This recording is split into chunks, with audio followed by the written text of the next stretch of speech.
We're all blind. We're blind. Welcome to the apocalypse. Welcome to the podcast discussing the apocalypse, folks. We are past the hour here in the Twilight Zone. Hey, it's just us two in the apocalypse.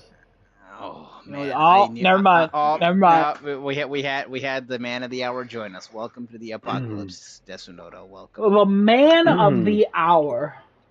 Well, considering we're past the hour and we're in the Twilight Zone, he's the man who was half past the hour.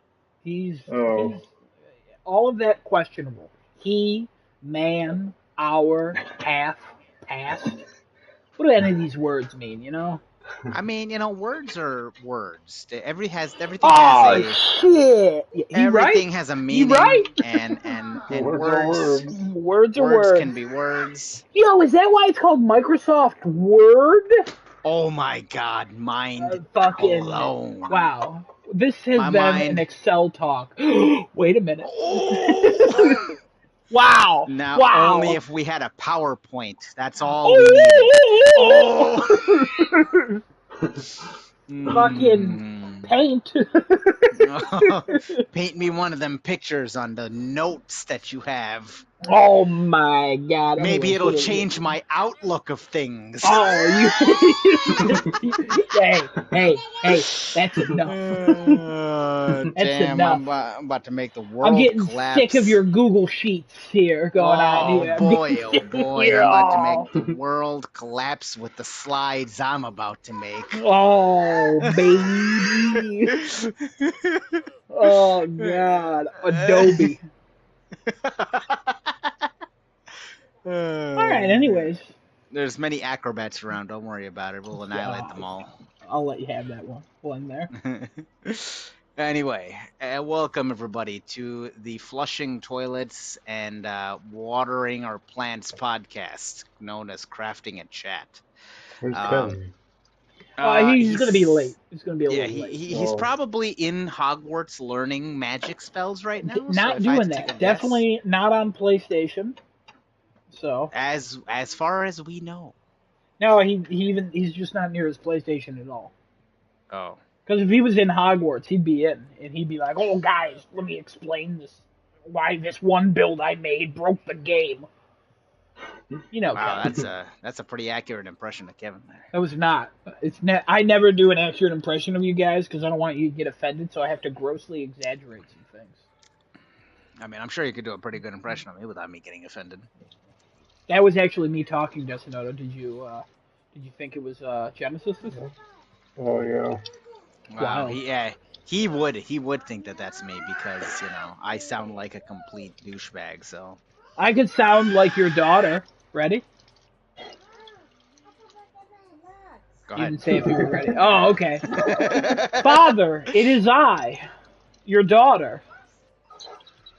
That is an excellent. Wow. Okay. For a second, I thought it was you. Yeah. Your daughter, you know. Yeah. For a second, I thought it was you on. Thank you. Now I will do an impression of Adam. That's an accurate impression of Adam. Thank you. I really got to commend your acting skills here. I really do. Thank you. Really 36 hours of practice so far. 36 hours of practice. That's an interesting fact. You want to know what else is an interesting fact? Did you know that diarrhea is hereditary? Because it runs in your genes. I go to the doctor on Monday. Should I bring that up? Like, should I get a gene test? I've worn jeans in years. I think you should get a genes test just to make sure that diarrhea is not running in your genes. My doctor's going to be like, "What the fuck is that smell?" I'm like, "It's hereditary." And he's like, "No, boy. It's not. You're wearing dress pants." Oh, I guess it's okay then if it's in dress pants. Don't worry, the diarrhea will go down my pant leg. You're wearing shorts. It's already down in your shoes, piling up. That's every a time I walk image goes. In my mind. Ew. God, can you imagine the smell? No. Okay, good. Anyway, back on track here. Welcome everybody to Crafting a Chat, episode 131. It is another Tuesday evening. Today is February the 7th. How's everybody doing on this lovely Tuesday evening? Feeling pretty good, you know. Stocks are up. Eggs are down. Stocks are up? Oh, okay. I gotta check my portfolio. Yeah, I mean, they're not up a lot, but they're up. Hey, they're better than they were like 2 months ago. This is true. Hey. Interest rates are still at an all-time high, so it's almost they've impossible. They've lowered over the past like month, a little bit. Yeah, I think they're down to like the high 5s or the low 6s now. They were It originally depends the high on what 6s. you're getting, but yeah. Still pretty high. Oh yeah. House, you don't need that. You just refinance later with a house when they lower. That shit don't matter. That's true. Thank you. All right, cool.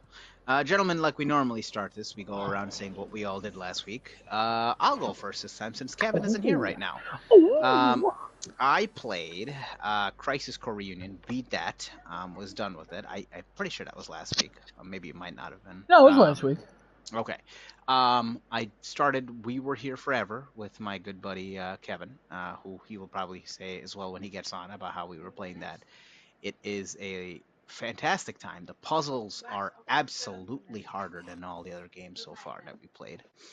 I also played a gem of a title, Sonic Frontiers, which I've been just having a grand old time with this game. I have now made the one of the songs in the game my ringtone. It is just so good. I love the music for this game. There's just not enough good things I can say about this game. The overall feel of Sonic, fantastic. The levels, really quick, easy to play levels. Like they're awesome. They're very accessible levels, I would say. The game is not overly difficult, and it doesn't like pry on luck much like previous Sonic games have. As well as the overall enemy designs are pretty cool too. Sonic's also looking very good in the game. I think Adam made a comment the other night. Sonic fans will like it, and I did tell him, oh yeah, I don't consider myself a Sonic fan. I think I have to retract that statement. I'm gonna have to say, You're definitely a Sonic fan. I'm a Sonic fan again. This game's made me believe. I'm Cool. a Sonic fan again. I'm a Sonic game. Oh, shit! I've ascended planes and I've turned into the game itself. Oh no. So yeah, I'm looking forward to see what else Sonic Team can push out. Because after the disappointments that were Sonic Forces and all the other things that have come before that, Sonic Frontiers is great. Very, very, very good game so far. I'm only in the second act. I believe it's like 4 acts of the game, so I'm only in the second act. So there's that. Let me think if I played anything else. I don't think I did. I may be wrong. Adam, please correct me if I'm wrong. I may have played Call of Duty, but I don't remember. You did play Call of Duty, that's for sure. Can confirm, because you were, like, I don't even know why I played this, waiting for Daddy. Yeah. You, I don't think you played anything else? I might not have. Yeah, you didn't do Nobody Saves the World this week, I don't think. No. Daddy has been busy with Hogwarts Legacy ever since last night, so I've been on my own playing Sonic. Yeah. But yeah, okay. That's pretty much it. I watched the episode of Last of Us, which obviously we will be going into in depth on that today. And I think that's it. In the meantime, you two guys can go. I will be right back. I'm being called. Give me a second. You want to go first? Sure.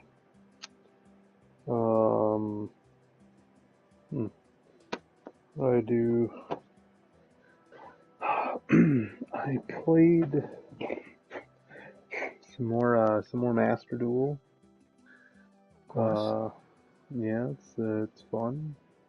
Fun watching people take their entire turn on your turn, as well as take an eternity to take their turn on their turn, and then they play on your turn again.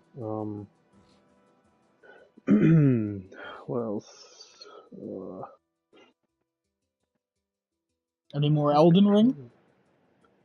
Oh, no, I did not touch Elden Ring again. No reason in particular, but I just didn't hop back into Elden Ring. Didn't hop back into Returnal either. I didn't really play very much at all, other than Master Duel and some League here and there.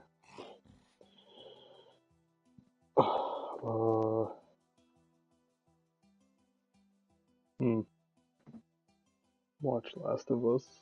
Mm-hmm. I started watching the most recent season of The Good Doctor again. Okay. And that's going well. And I was looking for a medical show to watch, and I almost started The Good Doctor. I started New Amsterdam instead. Don't watch that. It's not good. It's got a cool premise. The show just is kind of shit. I think for a medical, drama show, The Doctor is definitely one of the better ones. I think with how they flesh out their characters and their little mini stories between them, and then how they face their problems throughout the day and solving it, and I think they did a really good job. It's on season 6 right now. Oh damn! So yeah, there's a lot to watch. But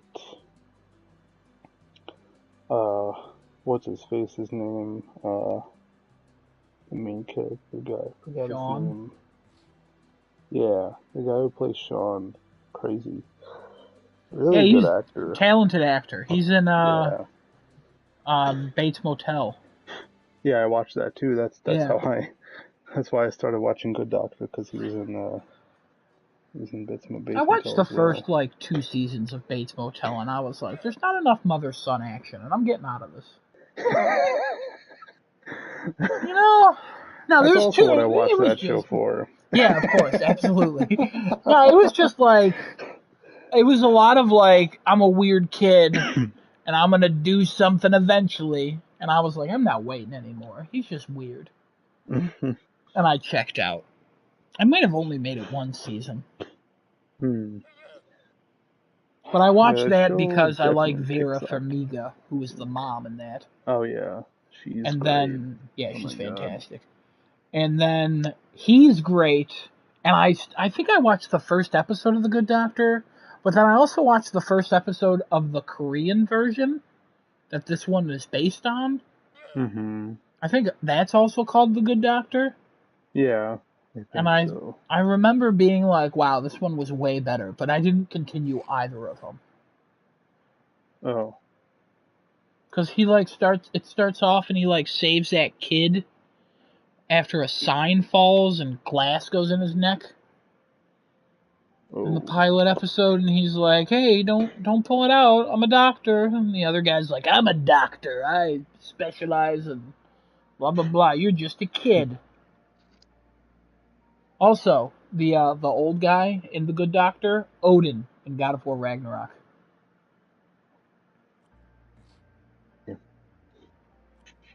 Wow, I didn't know that.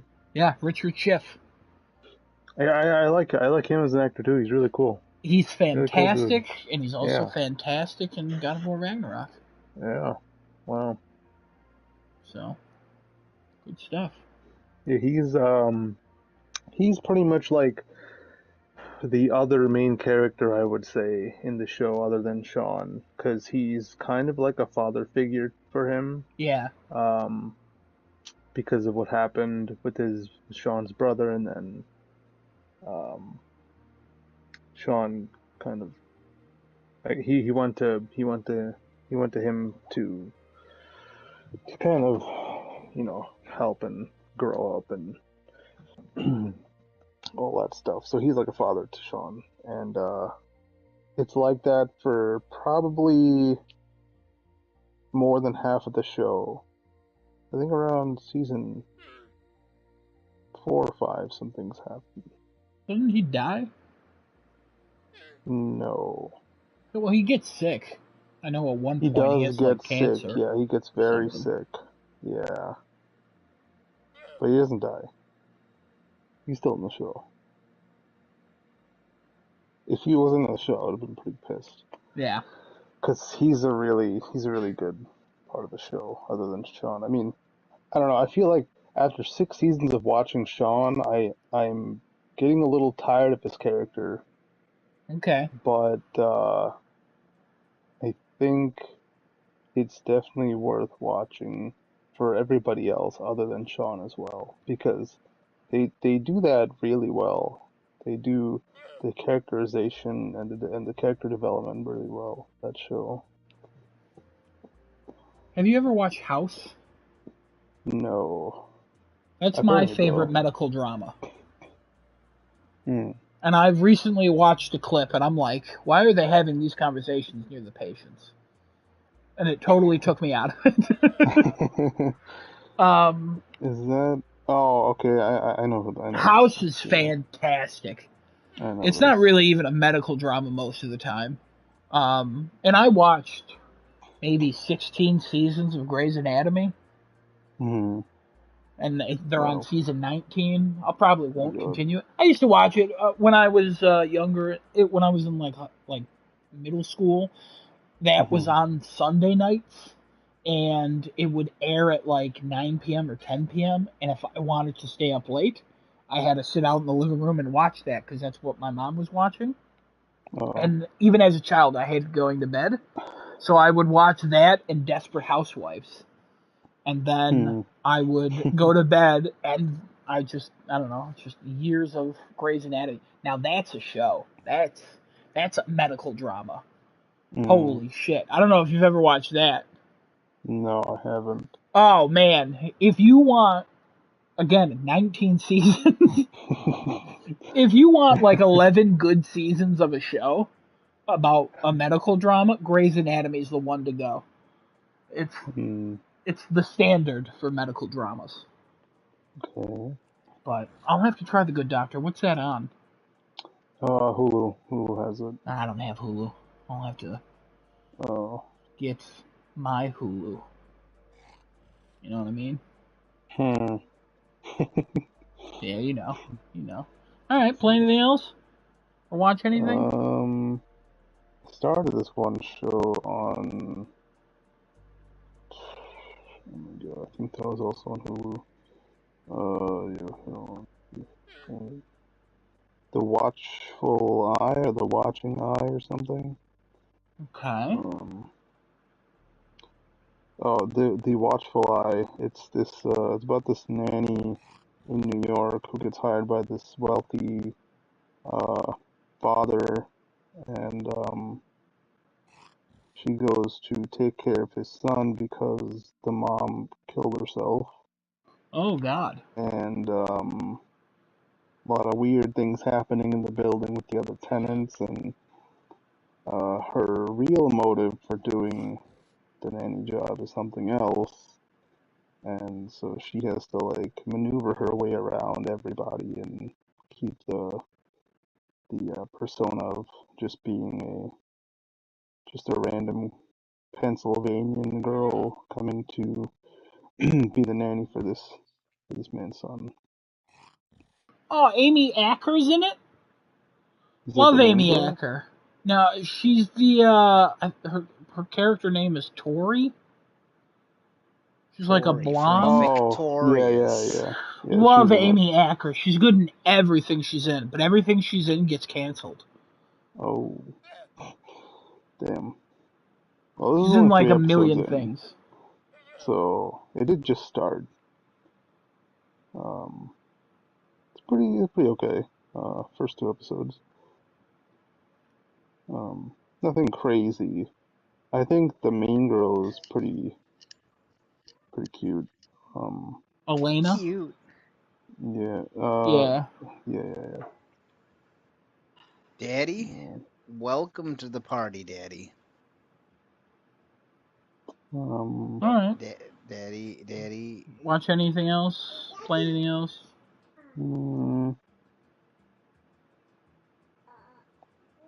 I don't think so.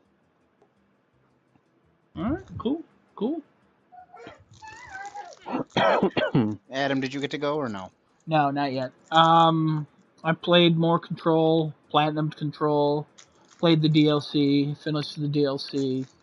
There's like 3 trophies left in one of the DLCs. The Forbidden, what the hell is that DLC called? Foundation? For Foundation. I was gonna say Forbidden West. Also, real quick, Control, fantastic game. I couldn't think of anything that came out in 2020 other than Miles Morales. And I think that was 2020. Yeah, But, that was 2020. yeah, I mean, other than that, I mean, it's Sackboy. I guess Sackboy would have been my game. Demon Souls. I don't care. But yeah, Control, real good. Good, like, third-person action game. And I gotta be honest, I was frustrated at the combat, and I kept making the game easier and easier for myself, because I have accessibility settings where you can be like, reduce the damage by 50%, by 75%, by 100%. And I ended up turning it on, and then slowly turning it up, and then eventually just going completely invincible, and then turning all my powers into basically unlimited, or I get my regen of like your stamina way quicker, and I was just a god, and I was still having fun. Cause the difficulty spikes in that game are so stupid. I know some people don't have issues, but I'm a bad gamer, I guess. I don't know. I just didn't find it fun after a certain point. But once I went mostly invincible, then invincible, I had a lot of fun. It's a fun game. It's an easy platinum. Highly recommend it if you like third-person action games. If you like powers. If you like kind of creepy vibes. If you like a weird story. Like, if you're into Twin Peaks or Fringe or anything like that, this probably is the game for you. Super fun. Warehouse 13. Warehouse 13 is a good one. Any sci-fi show, honestly. Before they turned into Sci-Fi or SYFY. I hate that. Eureka? Sure. You want to go Eureka? You can go Eureka if you want. Remember Eureka, Kevin? You watch Eureka? I do remember Eureka. Ah, Eureka was so good. Now, I'm like, oh wait. Now the guy who was in that show, he's the Maytag man in the commercials, and I go, "Hey, it's the sheriff from Eureka." Yeah. There Anyways, was one Sci-Fi Channel movie though that I really enjoyed. What the heck? Epoch. I don't think I've seen that. I know of Highly it. recommend. I know of it. Find a way to watch it. I'm curious to see what you think. Don't watch the second one. Don't just ignore that. Yeah, I won't. Hold on, I'm just searching it up and taking a screenshot. Oh, this looks. Ooh, this is from 2001. Ooh. Oh yeah. Don't look at it too close. It's gonna be hard to find that in good quality. We'll see. I'll get back to you. Give me a week. All right. But anyways, yeah, finish Control. The DLC is real fun. Ultimate Edition is like free right now. I think it's free always because it's on the Plus thing. Highly recommend it to everyone. I'm not upset I didn't play the game back then because I got all the DLC and everything for free. But I'd probably buy the sequel, like launch day. So, also don't care about Alan Wake, but I still found his part of the story kind of interesting. Still not a fan of the live action stuff, though some did win me over. So I'll give Control a pass for that. And then what else did I do? Oh, and then I bought. Oh yeah, go ahead. What did you think? So there's like the true live action. Well, I mean, it's technically all live action, but like there's the live action, but then there's just like the black shadow silhouettes as people are talking to you. Did you like that aspect? I did like that aspect because it would play as I'm walking in the hallways, and I thought it was a good, like, oh, this is creepy. But most of the time when I saw, like, real life, I go, oh, yeah, I'm playing a video game. Mm-hmm. And then it just made me think of, well, how come they didn't incorporate that in this? As in, like, the game was so self-aware, but at the same time, it ignored that some people were in live action and other people were video game characters. And it's just like, why would they not play on that? Like, hey, I walked into this building. Why do I feel so weird? Why do I look so weird? That would have been cool. That would have been a cool aspect to bring in. But I gotcha. The live action stuff, again, it did kind of win me over because that Dr. Darling, some of his stuff gets real creepy. And it's like, great. His stuff is great, especially the one I was talking to our C friend, and I was talking about the one video where Dr. Darling's literally in a box, just sweating in his underwear and mumbling to himself, and it's just like, what happened to this man? It's so funny. Yeah, DLCs, highly recommend both of them. Also very fun. Easy trophy. Foundation trophies suck. What happened to, hey, find some of the collectibles, to find all the collectibles, find all the hidden locations, find this stupid box puzzle. I'm like, I'm not doing that. So I deleted the game. I'm not going back. So it's not 100% platinum, but it's a platinum and 100% one DLC and like a 78 on the other. And I don't care. But yeah, I would recommend. And then I bought Power Wash Simulator, and I put, I don't know, 9 hours into it since last 2 days or so. Just making my way through that. Already at like 23% in trophies. So, it's like a 60-hour game. Or 40 to 60, depending on how you play. It's fun. It's power washing. Knowing how you play, you'll end up playing very efficiently and beating the game in 40 hours. Well, so there's one. I was looking up a guide, and they're like, it's 40 to 60 hours, depending on the washes you do. But if you do some of the harder ones early, you'll get enough money to get the second backpack, which cleans way faster than the first backpack. You just gotta spend like 3 hours doing one mission. And I did that. I finished that mission in like 2.5 hours, so I did it a little bit quicker. And then I got the backpack, and now I'm just cruising along. And then I'm 2 missions away, or 1 mission away from getting more money to get the third backpack, which will then I'm gonna go super fast. And then I should start raking in some of the harder trophies as well. Again, the trophies aren't difficult at all. It's more of a time sink than anything. But it's a fun, relaxing game. I played right before the podcast. I wouldn't say I'm at like the house flipper levels, where I would wake up early before work and I would play it, and then I'd go to work, come home, and then play it. I'm not there yet, but when I get home from work, I go, I should pull up House Flipper, and then I go, I should probably eat first and catch up on the YouTube I missed today. But I'm a little behind on YouTube now because I'm playing Power Wash, so I'm getting a little addicted to it. It's pretty good, pretty good. Highly recommend. Only $25, maybe at $15, I guess. If you're not into Power Wash, washing, don't do it. But I expect nothing less.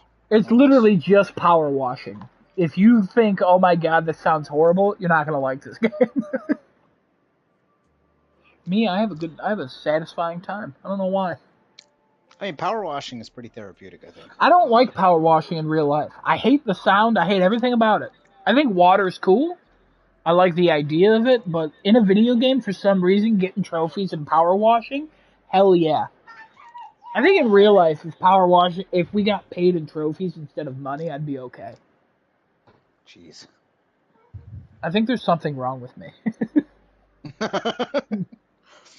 All right. Is that all? Anything else? Oh, I watched Last of Us, obviously. We'll get to that. I also watched a movie called Bullet Train. Brad Pitt, based on a manga, I think. I don't know. Yes. How was that? I heard mixed things about that movie. You heard mixed things? I heard, so I was reading some stuff online about Bullet Train, because when I initially saw the trailer, I was like, this seems Japanesey, but it's not a Japanese movie. It's Brad Pitt, so I'm like, okay, well, let me see how this goes. And a couple of YouTube channels and things I've read on Reddit, it's just mixed. Some of them are saying very positive things. Some of them are like, I don't really care for the movie. So it's directed by David Leitch, and if you don't know who that is, he was one of the directors of the first John Wick. He then split off and did Atomic Blonde and Deadpool 2. And if you've seen either of those movies, you know exactly this man's style. And Bullet Train is this man's style, but it's set on a train and a bunch of assassins. They do a lot of montages. It's a comedy. It's high octane. I thought it was funny. I enjoyed my time with it. It's ridiculous. There's like every assassin has like a character introduction, and some of them are like, wow. There's like a 4-minute one where no speaking, and you get everything that happens. Like, understand this character's motivation immediately, and it's great. I want to watch it. I have 2 disappointments with it, though. First disappointment. The main guy from Warrior is in this movie. Okay? Oh. Desunoda, you will understand this. He fights in one scene, barely. Oh, man. That's my one big disappointment. And then I have a little disappointment of... I don't know. It wasn't like... Like, I really liked it, but this should have been a movie where I was, like, in love. I should have been, holy shit, I need to recommend this to everybody. But after watching it, I really liked it a lot. But I'm not going around and being like, hey, yeah, you gotta see this movie, it's crazy. I'll tell you right now, Desunoda, you'd probably love this movie. I only wanted to talk about this movie because I wanted to recommend it to you. Because I'm like, this is a movie Desunoda would like, but I got to tell him about the Warrior thing so he's not disappointed. It also has that one guy in it, and I always forget his name, but he is one of the most talented actors. He's a Japanese actor. Hold on, let me look this up. The story's actually pretty good as well. It has... I've been wanting to watch it since I saw the trailer. Yeah. Hiroyuki Sanada. Is it older guy? Yeah, older guy. He's in the Wolverine. He was also in Mortal Kombat. If anybody remembers him in Mortal Kombat, I think he's Sub-Zero? Hanzo Hasashi? Is that Sub-Zero? Or is that the other one? Yeah, I think so. It's either Sub-Zero or Scorpion. Scorpion. I think he's Scorpion. Who's the good guy? Scorpion? Sub-Zero. Is it? No, Sub-Zero's the bad guy in the movie. You're right. Yeah. Yeah, he's Scorpion. Okay. And he is fantastic in this movie. He's not in it like a terrible amount. He's in it for maybe 20 to 25 minutes, but he is so good. He's good in everything he's in. But his presence alone is amazing. And also, it's just very funny. It's wild. It's kooky. It's also kind of violent. So, highly recommend it to Desunoda. Everybody else, I don't care what you do. You can watch it. You can not. Kevin, I don't think you'd like it. I watched it. It was forgettable. Yeah. See? 100%. I don't know. I might give it a shot. I like what I don't recommend movies to you anymore. Oh, thanks. Well, it's because you don't listen to anything I say. This is true. You're not wrong. I don't listen to anything you say. I now recommend it to Desunoda, who has very similar interests to me in regards to entertainment. And That's also, okay. And he's not wrong about them. You know what I mean? You know what I mean? Wow. I'm sorry? You know what I mean? There was a shot hell at was Kevin, that? if anything. Also, I don't think Kevin's wrong. I could see this being forgettable to him. I didn't think... As I was watching it, I was like, I gotta recommend this to Desunoda. I don't think Kevin would like this. You agree with Kevin, you agree with Desunoda, but then you're just like, I'm just not going to recommend anything to you because you're a piece of garbage. I honestly don't even think about you when I'm watching a movie anymore. Unless it's like a trailer for a Marvel movie. That sounds harsh, but at the same time, what is the point of me even thinking, oh, my buddy Genesis would love this? When if I tell Genesis, he'll never watch it. Ever. There's no point in wasting any thought on it, so I just dismiss that out of my brain immediately. But Kevin, he takes my recommendations. Hmm? I knew Kevin would like The Nice Guys, and Kevin knew I would like Warcraft. We know each other's. We love The Block. Damn. Okay. That's a good movie. When is the second one coming out? I don't know. Kevin, it might have already come out. If I'm See, honest. when you say it like if it has, that, I gotta watch it. You gotta watch it. Kevin and I love Murder on the Orient Express. And then we saw the other one. Yeah, then we saw Death on the Nile, and we were like, We saw it. That's all I got. We saw it. Okay, Attack the Block 2. Where are you? Come out yet? Oh, it doesn't look like it came out yet. Damn it. No, it's in pre-production still. Oh, no. The fuck? Is it dead? No, I hope not. I don't know. Well, I'll follow up on that. But yeah, no, Kevin and I, we don't have the same movie interests all the time, but we know what each other like. We know he just recommended a movie, and I took a screenshot of it so I don't forget. If I give you a movie recommendation, you go, yeah, maybe. And I rarely give recommendations to people. this is true. You're not wrong. I'm not questioning what you're saying. It's more of like the knowing part. I feel, I guess maybe maybe. There's no point to know if it's useless information, Don't feel bad so. about it. I mean, you can if you want, but it's not going to change anything. Yeah, until the day comes that I watch The Joker. You mean Joker, the small, independent Spanish-American film? Yeah, I just don't care enough to watch it. I mean, Desonoto and I also fought to recommend that to you. We were Yes, I know. we came to a consensus agreeing, hey, Leonard would like this Genesis. It's too bad it's a DC film. Because he would like it. I also recommended the first Shazam to you. I was like, your wife and you would probably like it. It's the most Marvel DC movie. And you were like, no, I'm not watching it. I'm like, all right, you do you, man. Now, Suicide Squad was really funny. It was great. I was like, this is a movie Genesis would like, because it's violent, it's funny, it's gory. Like, it's got stupid dick jokes. John Cena tells one guy to eat a bag of dicks, and then he says that he's so in love with America that if bad guys were dicks and they were all over the beach, he would go around and eating every single dick because that's how dedicated he is to keeping the peace. No matter how many men, women, or children he has to kill to keep that peace. And it's so funny. And then his show was funny, and I recommended that to you. And you're like, so I just stopped. Now, see, the Batman 2 comes out, and I'm there day one with you, so. Great. That's it. For DC, that's it. If Snyder Cut happens again, like another Snyder Cut type of movie, I'll be there for that. Cool, man. Cool. But that ain't happening, so that's dead, so, unfortunately. Great. Yeah, Great. That's it. I like how I just went into a rant about how you won't accept my recommendations, and you're like, hey, I'll watch the movies I want to watch. And I'm like, okay, cool.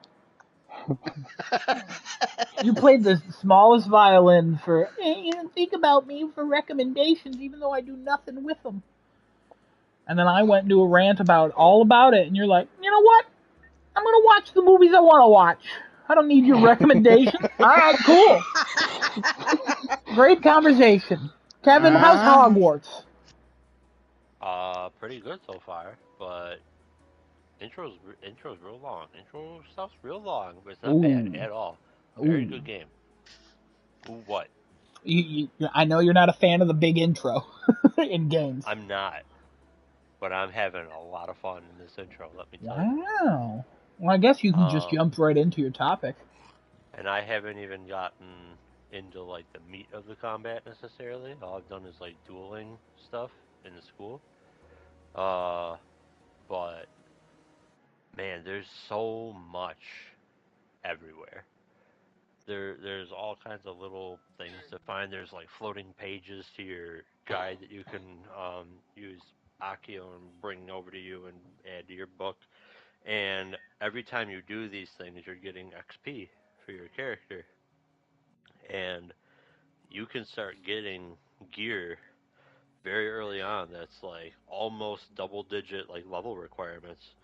So the game actually encourages you to like, oh yeah, here you're starting here.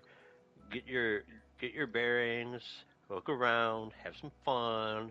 If you want to try to like solve a whole bunch of stuff and find some secrets and whatnot, take your time. You're getting rewarded for everything. It's not extra, and I think that's what's helping it a lot. um, it's got voice acting that shouldn't be as good as it is. I have no idea what happened here.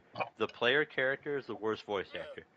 Um, because Fair. it's very obvious that the player character voice was recorded after the fact. Like they just said, like, here's your lines, read these, cool. Um, whereas all the other characters, like, did a much better job early on. One of the main characters, I forget his name. He has a weird name, Elezion or something. There's an L, there's a Z. Uh, he is a professor that what the hell's his last name? I'll just go by his last name. Fig. Professor Fig takes you under his wing early on in the game, and Oh, at one isn't point that? there's like the ocean is crashing, like there's waves crashing against rocks, and there's a waterfall, and he actually raises his voice to deliver his lines. Um, Dude, the voice act, like I said, the voice acting in this game, oh, oh, script's real good too. Um, the what you call it, the words in the screen. Subtitles. Subtitles are real well formatted, very clear, which is good. For those that don't like listening to British accents, I'm not one of those people. I love British accents, but you know, whoever made the subtitles couldn't make up their mind as to what version of words they wanted to use. Some are British, some are English, some are a mix of the two, and it's like I don't. All right, you know what? You got the right word. um, which that's doesn't really bother me at all. So like, hey, whatever. Um, I really don't have anything bad so far, but I've only put 3 hours in. Today was a very busy shopping day and other things that went on, and I didn't really get to sit down and play a whole ton of it. So expect me to have more as I play more of this game. Mm. Um, but like, it's weird. The movement in this game was very jarring coming from Control.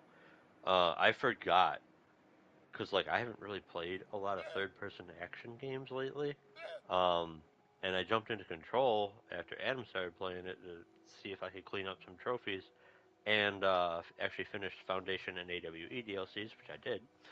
Um, Control's movement is so immediate. Like Jessie does not walk; she just runs. Uh, like you know what I'm trying to say, right, Adam? Like it's just you push the control stick and you go. So And she, there isn't even like a turning animation. yeah.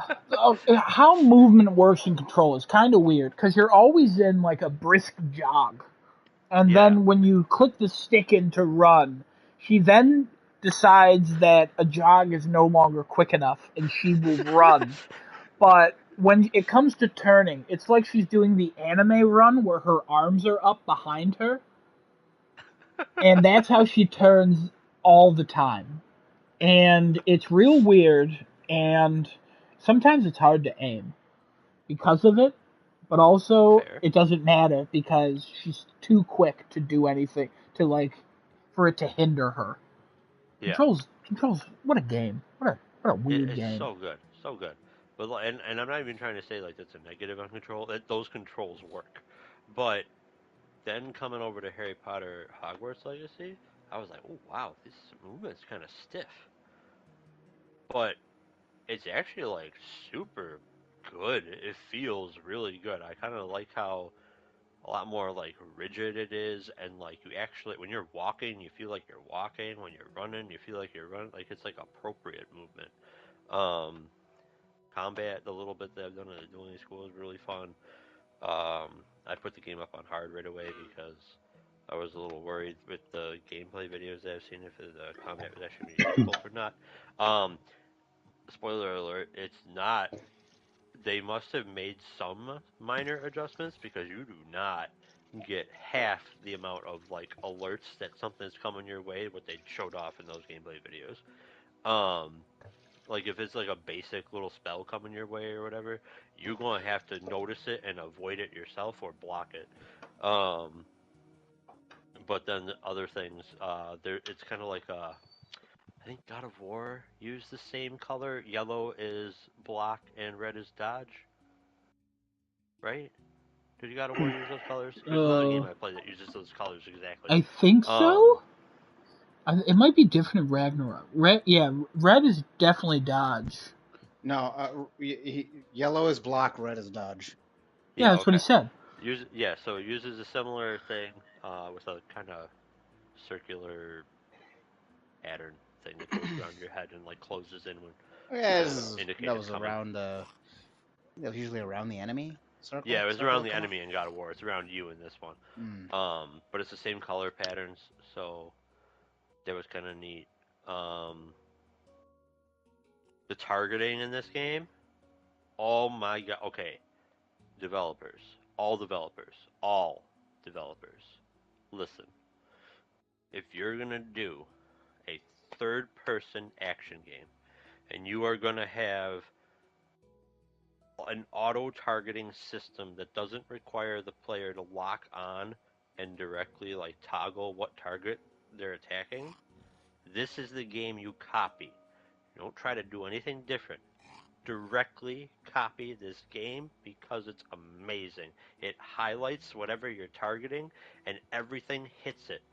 It's so freaking cool, and it makes sense for this kind of game because you're casting spells. So like the target is like exactly what you're trying to hit when you're casting the spell. Oh, so many third-person action games could benefit from this because I don't like hard locking on in games like Devil May Cry, Darksiders, and stuff like this. And the soft lock in those games is freaking horrible. You usually have to like deliberately move the movement control stick into an enemy before attacking just to make sure you line everything up properly. This game, no. You can move, and as long as you see that highlight on something, you're hitting it, no matter what your character's orientation and stuff is. So it's more about just turning the camera and not worrying too much beyond that. Freaking amazing. Love it. But yeah, fun game so far. Really pretty too, even on performance mode. Cool. That's what I got so far. Any questions, comments, concerns? I got a couple of questions. Do it. So what do you think of the character models? When I saw them, I was watching a couple streamers play this. Character models to me looked absolutely amazing. Are they the same looking in actual gameplay? Because I was watching mostly cutscenes happening. I mean, I wouldn't say they're like God of War and Horizon Forbidden West are better. However, they're not bad. Like it's not. If you're looking for a like photorealism, it's not. It's more. I don't want to say cartoony. It's not right. It's more like of an animated filter sort of thing over the top. Like they're not going for photorealism. The faces are like the closest thing. It's kind of like if like you had like Skyrim with like the good HD like shaders and shit and mods like that. I think that's the best way to put it. The environment though, freaking nuts. And there is a transition from gameplay to what you call it, cutscene that is Adam, you know those cuts that only connect? You're going the camera pans up out of a forest and you can see the graphics switch from in-game to like real nice cutscene graphics, but where it does it, oh, perfect. Great cutscene. I think it was that title drop. Love me a cut. Yeah. Ooh. Yeah. So far the storyline is actually quite good too. It really gets right in it. You get in that story so fast. But yeah, like I have 3 hours so far. I still haven't acquired everything. Like, I still don't have the room of requirement, but I'm pretty close to it at this point. But I've been doing so much side stuff because, like, it gives you XP, which gives you stats. It also allows you to put on equipment. Oh, excuse me. Speaking of putting on equipment, any gear that you pick up or any appearance that you unlock through like challenges or anything else, you have that appearance at all times, so you can sell stuff that you're not using. But if you liked how that looked, you could still apply that as how whatever the hell it is you're wearing looks, and you can take off like everything except for your school uniform. So if you want to just walk around in whatever like the uniform is, cool. You want to put the cloak on over the top of that, you can. You want to have glasses? Sure. You don't want to have glasses? Cool. You don't want to have a scarf? Awesome. You want to put your hood up? Go for it. There's so many appearance options with the gear. It's freaking great. Um, yeah, no, like I really don't have anything bad so far to say about this game. It's so good. It's so well done.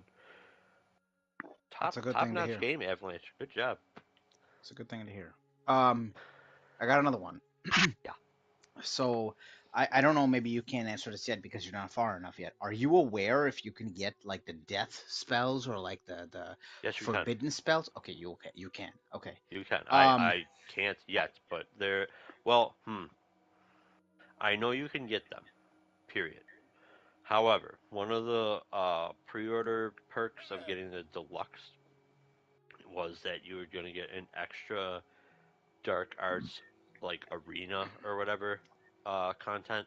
I don't know if they're going to sell that like separate. I would assume at some point they're going to do that separately because why the hell wouldn't you? Um, but you should still be able to get the unforgivable curses and all that because they really pushed that was going to be like a thing for the game. NPCs do they react to what you do when you're casting magic and stuff like that? Like, okay, if you're walking around this, okay, well, No. here's two-part question. Are you restricted to casting magic No. in the school? Okay, so you can cast it Absolutely not. You can want. cast anything you want. Will it do anything? Different story. Um, go on. Second part. The second part was going to be how do they react to the spells if they react at NPCs all? do not react like unless like you're like you and a student are like dueling or whatever, and you know use Leviosa on them, then they're gonna float up in the air.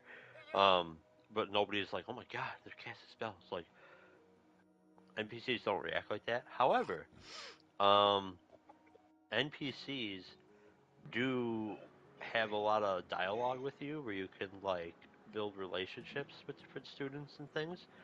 And I have no way to back this up. However, the two NPCs that I did interact with the most in the beginning of the game, when you get to this one point with the deputy headmaster, Professor Weasley, she says, "Oh, when you go out to Hogsmeade, you should bring bring one of the classmates that you get along with, so they can show you around and blah blah blah." I've noticed you've been hanging out with these two people. Which one did you want to bring along? I'll have them follow you. And it was the two people I interacted with the most. So that's kind of neat. Are there relationships in the game? Yes, because part of the game is if you build up relationships enough with people, they might like accompany you on quests, or they might give you certain quests to go out and do. They might teach you spells. Um, and it's not all just like scripted unlocks. At least that's what the developers said. I have no way to back this up. I haven't gotten that far yet, but that's what the developers have said. Okay. Is Quidditch in the game, or is that out? So no, well, I can't say no. However, in the very early stages of the game, Headmaster Black, I forget his name. It's not Sirius Black. It's an ancestor of his. He's in like paintings in the movies. I forget his name though, but he says that Quidditch is canceled for the year because of some like serious incident that took place, but it's canceled for the year. I'm thinking DLC. Okay. Um, How far away is this from the Harry Potter universe? Like when Harry was there, hundreds of years. Back or forward? Hundreds of years before. Before. Okay. There's like references. I was playing with my girlfriend, and she's much more of a Harry Potter fanatic than I am. But she was like, oh, this person, or oh, this, or oh, that. And, like, she just recognized some of the stuff, but not like everything, because it's such a time gap, and not all of this stuff was like established in Harry Potter lore. So it does enough. Okay. There's a few things that she's caught on to and won't tell me about, so keeping them secret. Okay. I'm trying to think if I got anything else off the top of my head. Controller and everything, like control layout, control scheme. How is it? Real good. Okay. Good. Okay. R2 is your basic attack cast. Hold down R2, hit a face button to do those 4 spells. There's some more like exploration only things that go on the D-pad, like Revelio, which feels like secret stuff, but also will highlight like puzzle items or collectibles or whatever. I use this loosely because it's not exactly that. Kind of like a detective mode from like Batman, Arkham Asylum. But it's not a constant. Like you cast it and it hits the things around you for a period of time. There's no mana or anything like that. Well, there kind of is, but that's a different thing. That's for like your ancient magic spells. But there's no like you could just sit there and be like Revelio, like ad nauseum if you really wanted to. Yeah, and then combat, you don't just like spam R2 necessarily, because you usually have to deal with some sort of defense first, and then you can start spamming R2 on somebody. But then if anybody else is in the combat, you kind of have to like pay attention to them as well. I don't know. It's interesting so far. The combat, I can see it getting difficult if they throw enough enemies at you. So you take damage too. It's like Dark Souls level of damage. Oh. You take like 4 hits and you're probably dead or very close to it. How are mobs in the game? Do they swarm you? Is it just I haven't fought anything. Okay. I've only done 2v2 with students, so I can't really comment. The 2v2 with students was interesting because like the AI doesn't really do a whole lot of damage, but like they're a valid target. Mm-hmm. So AI will like the students would attack each other and not necessarily just gang up on the player. So that was nice. But like I don't know. As far as health goes too, you have like healing potions and whatnot. But if you get out of combat, you regen very quickly, which thank God for that. Because like it takes a hot minute for you to be able to get 2 potions. Like I'm still not at the point of brewing potions. I'm almost there though. I bought all my stuff. I just got to go back to school. Do you get summer vacations? I'm not sure. There's like actual time progression and like semester progression. I don't know how far they went with that. Okay. So yeah. I think that's all the questions I have for it right now. All right. Cool. Anybody else got any questions? I need him to be further for me to ask questions. Okay. So far, I would recommend this game. Just throwing that out there. Cool. I got another topic. Please go ahead. All right. So I've been looking at this game called Final Fantasy Theatrhythm Final Bar Line off and on since it was shown off at some sort of E3, and I was like, what the hell is this? This is Final Fantasy. It's a rhythm game. How does this work? There's no buttons on screen. What are you doing to actually achieve the rhythm hitting? And then, randomly, yesterday on the PlayStation Store. Just looking around, I'm like, oh, there's a demo. Well, no, I can answer all my questions right now. So downloaded it, played it, looked at the PlayStation Store, and I'm like, $50 for the game, but I pre-ordered for $100. I also get 3 season passes and 27 more songs on top of that. And then I looked into details. 502 songs, up from 385. I'm like, ooh, maybe. Then I found out that DLC goes outside of Final Fantasy and starts going into other Squaresoft games, like The World Ends With You, and Live Alive, and Chrono Trigger, and Legend of Mana. And I'm like, ooh, alright, maybe. So then I played it, and I kept playing it. And guys, let me tell you something. I'm $100 poorer. So this game has no business being as fun as it is, but damn, it is so fun. This is the most casual rhythm game I've probably ever played, but don't let that thing make you think that this is an easy game. It is not. No. It is easy when you're on basic or expert difficulty, but if you go to ultimate or supreme, good frickin' luck.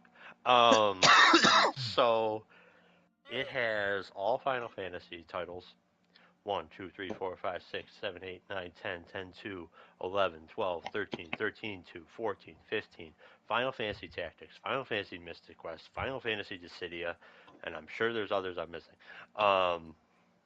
And then you got DLC, which apparently can go into all sorts of Squaresoft games. So you got all these songs, and in order to actually like do the rhythm game, you have 4 circles where like this is where you hit the button on the beat, and circles travel down like a music staff sort of thing. And when they hit that spot, you hit a button to do the thing. What buttons do you press? Take your pick. L1, L2, R1, R2, X, square, circle, triangle, any of those. All of them work. You're going to want to find 2 you really like at least, because you're going to want to start alternating if you go higher and higher in difficulty. Trust me. And then there's other things that have arrows on them where you have to move at least one of the control sticks in that direction. Some of them have 2 arrows, which means you can have to move both control sticks in whatever indicated directions. Sometimes it's the same direction. But the game doesn't care which control stick moves in which direction. So if you have a note coming along that's like left arrow, right arrow, you can move the left stick left, the right stick right. Cool, that's left and right. If another one comes along and it's right arrow, left arrow, and you move the left stick left and the right stick right, that's still left and right. You still got it. Congratulations. And then you have, in travel songs, you have notes that change like their pitch, and you just move the control stick either up or down in whatever direction. You don't have to worry about like tracing the line. No. Just be moving it up when you're traveling up and down when it's coming down, and let go at the very end of the holding the note part. And there you go. Sounds easy. Gets nuts. Friggin' love it. Great game. Check it out. Free demo. It's worth your time if you like a rhythm game, because you're probably going to love this game, especially if you like Final Fantasy music, because it has all of it.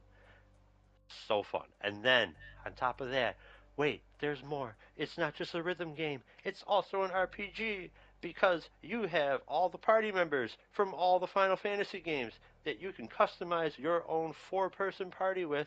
No limitations at all. You want to put Cloud in with Cecil from Final Fantasy IV, you go right ahead. And every character is either a physical, a mage, a defense, or a healer, or some other class. Yuffie's a hunter. They find items apparently. And then on top of all that, you have your characters are actually leveling up and getting abilities, which they'll cast based on how many notes you can chain together and things like this. And then you can set a summon materia, which if you get enough whatever power into it, then the summon does its thing. But the summon stones also have stat buffs that are randomized. so you can actually like farm things, and there's item drop rates and all kinds of crap like this on top of all of it. And so you basically have a Final Fantasy style RPG that's also a rhythm game. And when you go and fight enemies and things, there's elemental weaknesses, there's damage type weaknesses, there's resistances, all kinds of crap like that. And sometimes a quest will be like, oh, defeat this specific enemy, which might be one of the final enemies in the um, like stack of enemies that you will fight while playing the song. You might not be able to get to that unless you have like the right kind of party members that, like, let's say enemies in this section are weaker to fire. If you don't have enough fire damage, you might never deal enough damage to get to whatever enemy you're supposed to kill to complete that quest. You can still clear the stage and move on. You just got to come back later with the proper stuff to get that far in that song's time frame. So there's some interesting strategy and party development and there isn't actually equipment, but like abilities and stuff that you can set, the summon materia. This game has no business being as good as it is, but it's very fun. If you like rhythm games, you like Final Fantasy RPG, you love the Final Fantasy songs, you gotta check out the demo. You owe it to yourself. Do it. There you go. Questions, comments, concerns. That's it for my topics.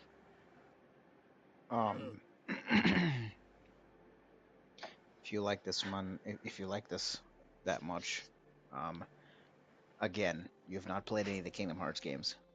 Play Melody of Memory. You might like that one. It's very similar to this, in terms of how the rhythm game is. Yeah. It's a little bit more action RPG, because you're like you're on the actual band for where the rhythm comes through, and you're attacking enemies and doing jumps and gliding and guarding and things like that as you're pressing the corresponding buttons for the rhythm game. Oh, okay. And that's free on premium. Okay. So I would say, well, extra. I'm sorry, not premium, extra. Which I think you have extra. I think. I had premium. I don't remember if that's still running or not. Okay. I think it still is until like May. So. Yeah, I'd give it a play. That one's actually pretty good. All right. Cool. Anything else for anybody? Alrighty. Kevin, you got anything else for us this week, or is that your topics for this week? That's my stuff.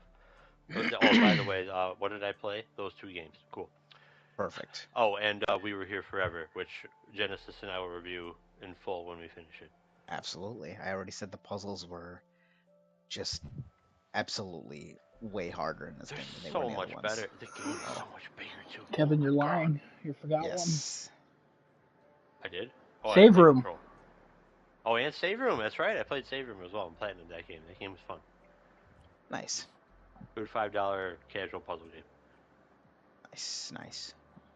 Adam, you want to take us into the next one? Kevin trying to sneak his 20th platinum. Get out of here. I see you trying to catch up. Fuck you. Oh, yeah. I want to talk about, I don't know. Did everybody watch The Last of Us? I woke up at 8 in the morning. Oh, I know. When you watched it, Kevin. I fell asleep at like 4. I woke up at 8, and I was like, I'm going to go back to bed. And then my brain was like, hold on a minute. Last was episode. I was like, ooh, I'm getting coffee. You're right. And I'm up now. So also, very exciting. Episode 5 airs this Friday because of the Super Bowl on Sunday. Yes. So, very excited about that. Also, a little upset because that means then we'll have to wait even longer for the 6th episode. I know. And I know what 5... Oh, I have an idea what 5 is. To be fair, with how this one ended, thank God it's shorter. This one, I because of the game knowledge I have, I know. Fair. I have ideas of where this is going. And because of that, I think I know where 5 is going to end. So, okay. We'll see. Destino, you watched it? Just confirm. It's cool. Yes, okay, cool. Genesis, I know you watched it. Guys, I didn't watch it. I decided to give up the show. I'm just not into video game shows anymore. You know what I mean? You know what I mean? But the good thing about that, this transcends video game shows, because this was another banger episode. So we'll do how we've been doing this. Since Genesis was quiet last time, I just want your initial thoughts. Don't go too in depth. Just initial thoughts on episode 4. Initial thoughts. I absolutely enjoyed Ellie more this episode than any other episode I've seen. Her character is really coming out to me, and Bella Ramsey is the actress's name. Yep. She is shining as Ellie now. I actually like this a lot. I am perplexed by why Joel made the decisions he made when he was driving, and obviously the ending, real cool. I was confused as who was Henry first, and I was like, wait a minute, it's Henry and Sam. Why is he this like hunted down dude now? And I have to recall the game. I'm not recalling the game as much as you are. Can't wait for episode 5, because of the ending, obviously. But I really enjoyed this episode. This is probably one of my more favorite episodes because of the relationship between Joel and Ellie so far. Cool. Wow. Also, good job. It's the first time in all these weeks where I said, just give me your light, don't go too in depth, and you like hinted at what you wanted to talk about, but you didn't go too in depth. So, good for you. Good for you. I'm honestly shocked. I really thought I was gonna have to go, hey. No, but okay, cool. Kevin, I guess. This was a great Ellie and Joel episode. A little bit of world building and stuff happened as well, but it is a real good Ellie and Joel episode. And then, oh my God, the shots from the car. I'm gonna go in depth on that. Don't you worry. Yeah, we will. Oh, we're going in depth on that, Kevin. Kevin sent me some messages today, and we're going to talk about them because I think you asked some good questions, and I kind of want everybody else to answer it as well as myself. So, just to see where we're all at with that. But all right, cool. Desinoto, initial thoughts for episode 4. Well, like everyone else said, it was a very good episode to see the more bonding between Joel and Ellie. It started from when they got in the car and he helped her put her seatbelt on in the last episode, and it carried through all the way to the end where that joke comes in, and I was actually dying because of how well Pedro was chuckling, and then he stopped, and then he laughed again, and then he's just dying at the end, and then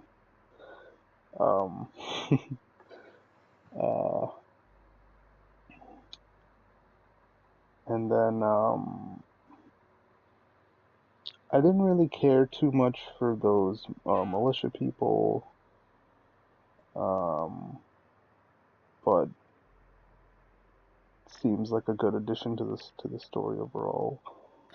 And, We'll talk about that. Also, that one militia dude with the cool beard, Tommy from the video game. Yeah. He talks, and it's like, that's fucking Tommy. I didn't realize it at first. I only saw after the post credits thing. I knew he was going to be in it, but once I heard his voice, it was like, this fucking Tommy.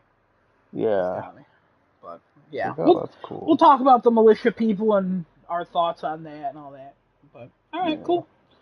For me, I'm kind of with everybody else. I think this was a great episode. It's the first episode where a tear didn't fall out of my eye, which is pretty cool. That this show got me 3 episodes. So yeah, I really enjoyed it. Again, like Kevin said, Joel and Ellie. It's Joel and Ellie. And Ellie, absolutely. Genesis is right. Ellie. I liked Ellie since, I don't know, I guess the first episode I was like, okay, I see where they're going with this. And then by the second and third, I was like, I'm down for this. Like, this is Ellie for the show. I get this. And this episode further cemented it, where I didn't even really think, like, is she Ellie? I was like, this is Ellie, and I'm watching Ellie, and I'm watching Joel. And it was great. Yeah, the militia people, I thought they were kind of cool. Good introduction. I don't know who they are. But, yeah, overall, I really liked it. Solid episode. What an ending. Very excited. Okay. I want to start with Genesis about you had a question. You said, who's Henry? Was he hunted in the video game? Without spoiling the video game, I will tell you this: Henry and Sam were not hunted. You just ran into them randomly in the one town. I didn't remember that at all. I'm like, why is he some hunted dude now? I love that. I don't know, because we never got backstory on Henry and Sam. We got like some on Henry, like when he was younger. But there was never anything like, where'd they come from? Were they part of a group? We got no information on that. But I love the idea that Henry and Sam are hated and they're on the run, and that's why they team up with Joel and Ellie. And it's like, before it was, hey, you got a younger one with you, and I got a younger one with me. Like, you want to team up? And it's like, okay, I guess. But now, this seems like they actually need each other. And so far, it just seems way cooler to me. I don't know. I'm excited that we're getting more Henry and Sam. Also, I don't know if you guys know this. Sam, the kid who's playing Sam, is deaf, so he doesn't speak. I don't believe he communicates via sign language. That's one thing they changed for the show to add like an extra depth to it. So that's going to be interesting. That's why he does the shh instead of the actually saying like shut up. Even though Ellie was like Joel, and then he goes shh. It's like, all right, we don't need to be that quiet. We're 33 stories up. If I took a quick glance at the episode, right, and then just looked at the situation put in front of me, I would just at first think they're hunted because they're black. There were other black people in the crowd that I noticed afterwards, and I was like, "It's what? There's a lot of white people here in this." Wait, group, hold on. You jumped. You started saying a sentence, and then you went somewhere I didn't expect. You would expect they did that. They were being. If you just glanced at the episode, like if you didn't listen to any words that came out of Kathleen's mouth. Right, because I'm looking at these white people in a bunch of crowd, and I'm like, oh, Henry is this and Henry is that. What about when we first hear Henry's name, where Kathleen goes, "He set up my brother. Where's Henry?" What about that first line we hear with Henry's name? I would have still. So if you were deaf and didn't have subtitles on, you'd be like, this is a race thing. Why? What? I'm gonna move on. I don't. Kevin, say something. Say anything about the episode. Say anything about the episode? All right, anything else that's not about that. I gotta be honest. I'm not sure what we've talked about so far because. Well, Genesis just. I don't even care. Never mind. Just go. Maria's having issues with the computer that had stuff, so I wasn't paying attention. So let's see. I would love to start out with. Oh my God, the interactions in this episode between Joel and Ellie are just top notch. Oh my God, it feels so genuine, and I love. It does. I love the joke at the end of the episode, and how Joel cracks like a little laugh. And she's like, gotcha. Oh, you laugh. He's like, no, that's fucking stupid. And then he just slowly progresses. Yeah. And I just love how it's like a slow escalation of him laughing at one of those jokes. Because at first, he's like, no, are we really doing this? And then he kind of smirks. Like, you see the idea of a smirk on his face. Mm-hmm. And then later, when she does another one, it's still there, and it kind of grew, and then we finally get to the end, and then he's holding his watch. That man looks at his watch every time he thinks about, like, having... Yeah. watch. I'm telling you, watch every single episode again, and just look out for when he looks at his watch. Most of the time, when he's like acting all chummy with Ellie, he'll look at his watch and then immediately cut it off, and it is fantastic. As he was describing, like, hey, like I'm no good at these things. He was looking at his watch to comfort himself, and then he looks back up at her and he's like, I'm a man, I can do this. And it's so fucking cool on how much they're building that watch up. Yeah. It is so, like, that's something you couldn't do in the video game. Because most of the time, like, you can see it in cutscenes every so often, but most of the time when you're playing the game, the character's not looking down at his watch and be like, what the fuck? Joel, look up. I'm trying to shoot these people. I'm trying to shoot these 27 people who just walked in here. Like, yeah. But, yeah. I really like the scene where they're sleeping outside, or they're getting ready to sleep outside, and everything's like kind of cool. Joel knows the joke Ellie's gonna say, cool, whatever. But then Ellie's like, you sure the people aren't gonna find us out here? And Joel's like, yeah, no, we're safe. And then his eyes are like darting around and stuff, and he's like, And then the next scene, it does an only connect cut. Yeah, standing up with his rifle, because he's just not sure. All of a sudden, Ellie's sleeping. She rolls over. You just see Joel in the distance, staring off in the tree line, holding the rifle, and it's like, oh, this man. She put some doubt in his head, and he immediately was like, all right, yeah, she's right. Maybe we'll be fine. Which makes the final scene all the more cool, because it's almost like this time, because Ellie questions why Joel is putting out the stuff, the shards of glass. He's like, oh, so that I can hear people sneaking up on us. And she cracks a joke that like, yeah, you can't hear, like your right side is bad or whatever.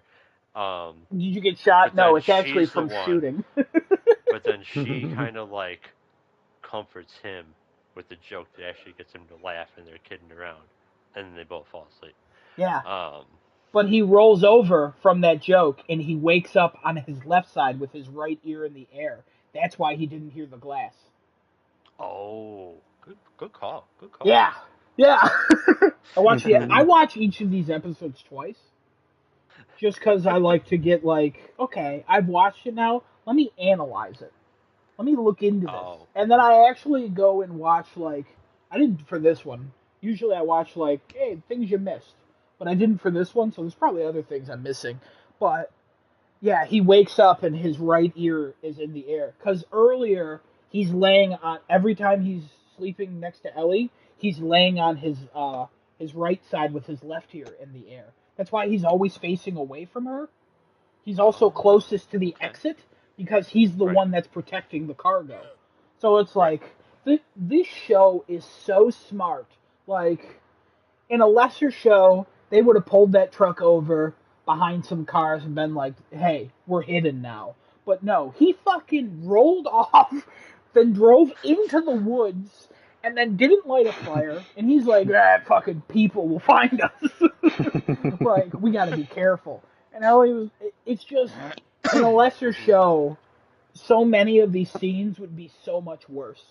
But clearly every scene has been thought out so thoroughly. It's still mesmerizing to me how much Joel and Ellie are like thinking through a situation. But also going back to that camping scene, when Ellie wakes up in the sleeping bag and then rolls over in the sleeping bag and then like worms her way up to then check on the coffee, and she doesn't know it's coffee. And she goes, oh, what the fuck is that? I laughed so hard because I don't make coffee, and I've never seen one of those. So I didn't know what it was. But then once she opened it, I kind of had an idea. But I hate the smell of coffee. I know I'm in the minority on that. But she's absolutely right that it smells like shit. But, oh my god, I laughed so hard at that. Not only because she's worming around in the sleeping bag like a child would, instead of unzipping it and getting out. I just, oh my god, that was so funny. That was the funniest moment Mm-hmm. for me. And then I got a So little then, choked up towards the end. I didn't cry, but I got a little choked up when Joel laughed at her joke. It was like, that's fucking stupid. And then he just continued to laugh. Because it was such a moment that oh they yeah, built up throughout this episode. Like, we know he's going to laugh. We Also, that their bickering going back and forth is so good. Like, the banter they mm-hmm. have. Like, where would you Yep. be without me? Wyoming, probably. That's fair. That's a good point. And then get your lazy ass up. I'm 56 fucking years old. Like, I love that so much. Their relationship is so perfect. I have Yep. no complaints. I have no notes for their relationship. It's You know so what else I good. really like? I like how the, either character will say something that makes the other one like unsettled in some way, but they're not like, ah, hold on. We gotta have like an 8 minute discussion about this right here, right now. No, they side table it and come back later like, hey, you said this earlier. You want to talk about that? Yeah, And I it's always yeah. they're brought up. The reason why I say this, it's brought up at more realistic times. This isn't like a TV show or a movie where it's like a character drops something and now everybody's talking about it and yelling at each other for like 15 minutes despite there's a serial killer that was like 4 feet from you in the previous scene. If you ever watched any of the DC shows on CW, people called those the hallway scenes uh-huh. because, especially in The Flash, anytime there was a character moment, they'd be like, "Can I talk to you in the hallway?" And they would go out into a hallway, and they would literally have like that 7 to 8 minute conversation. Commercial break, then we're back in the room, and then again hallway. Like, so it's so funny you bring that up because this episode really made me think of how not like the hallway scenes are in here. Because Mhm. in real life, usually people either yell at each other or they table it, they think about it, and they go, I'll just bring it up later. At a Yeah. time where, okay, so this is a good time where after she shoots Brian, the guy, the one guy who Mhm. gives an acting performance of a guy who shouldn't have been cast in such a small role because that guy is. I felt so bad for I that know. fucking He sold ambusher. it. That dude sold it so hard. Can you just call my mom? Like, we were friends that we could trade. Like, what the fuck? I That know. Oh moment my god. was so difficult for me. I was like, oh, okay. Oh, he's talking to us. Oh God. Oh my God. He can't feel his legs. Well, somebody get him a doctor. And I was like, wait a minute. He was just trying to kill Joe. And it's just, oh my. Shout out to that guy. Yeah. Shout out. Yeah. They killed that man. That man's dead. That man wasn't acting. Ellie went behind the wall, and Pedro Pascal killed that guy by stabbing him with his own knife to save ammo. Like, what the fuck? Oh my god! But when they get into that room, and then she's like, "Yeah, I've done it before. Like, whatever." Yeah. And then he's like, "Weird. All right, well, we gotta go." And then yeah, Yeah. he brings it up when they're laying down, and he's like, "What do you mean?" And then she gives the response, "I don't want to talk about it." Like they recognize Yeah. each other's. I don't. They recognize when somebody brings up a trauma, and they Right. try to talk about it, and then one of them gets uncomfortable, and then they both back down, and it's Yeah. so great. It really It's is. just, it's so good. It's That's so good. everything, man. What the Everything. fuck? Let's talk about something else that's really good. Adam. Adam. Wait, I'm gonna read this you- verbatim. Alright? read So it I verbatim, messaged Kevin. Adam. I literally pulled out my phone and I was about to read it verbatim. Kevin, you go ahead and read that baby verbatim. I said, okay, what does The Last of Us do so well that these, like, quote, look at this frozen moment in time shots hit me so? Is it the music it's paired with? The fact that the characters are in the same forlorn wonderment like me at that moment? Or is it just that good of a shot? What's going on here? And I think this is a great conversation for this because. So, did everybody get the question? Did everybody understand what the question is? If not, I can bring up the exact scene I'm talking about. If you know what, I'm just going to bring it up. Yeah, So, bring it when up. they're driving by in the car, from the moment, I think it's like basically looking from Ellie's perspective out the window. Yeah.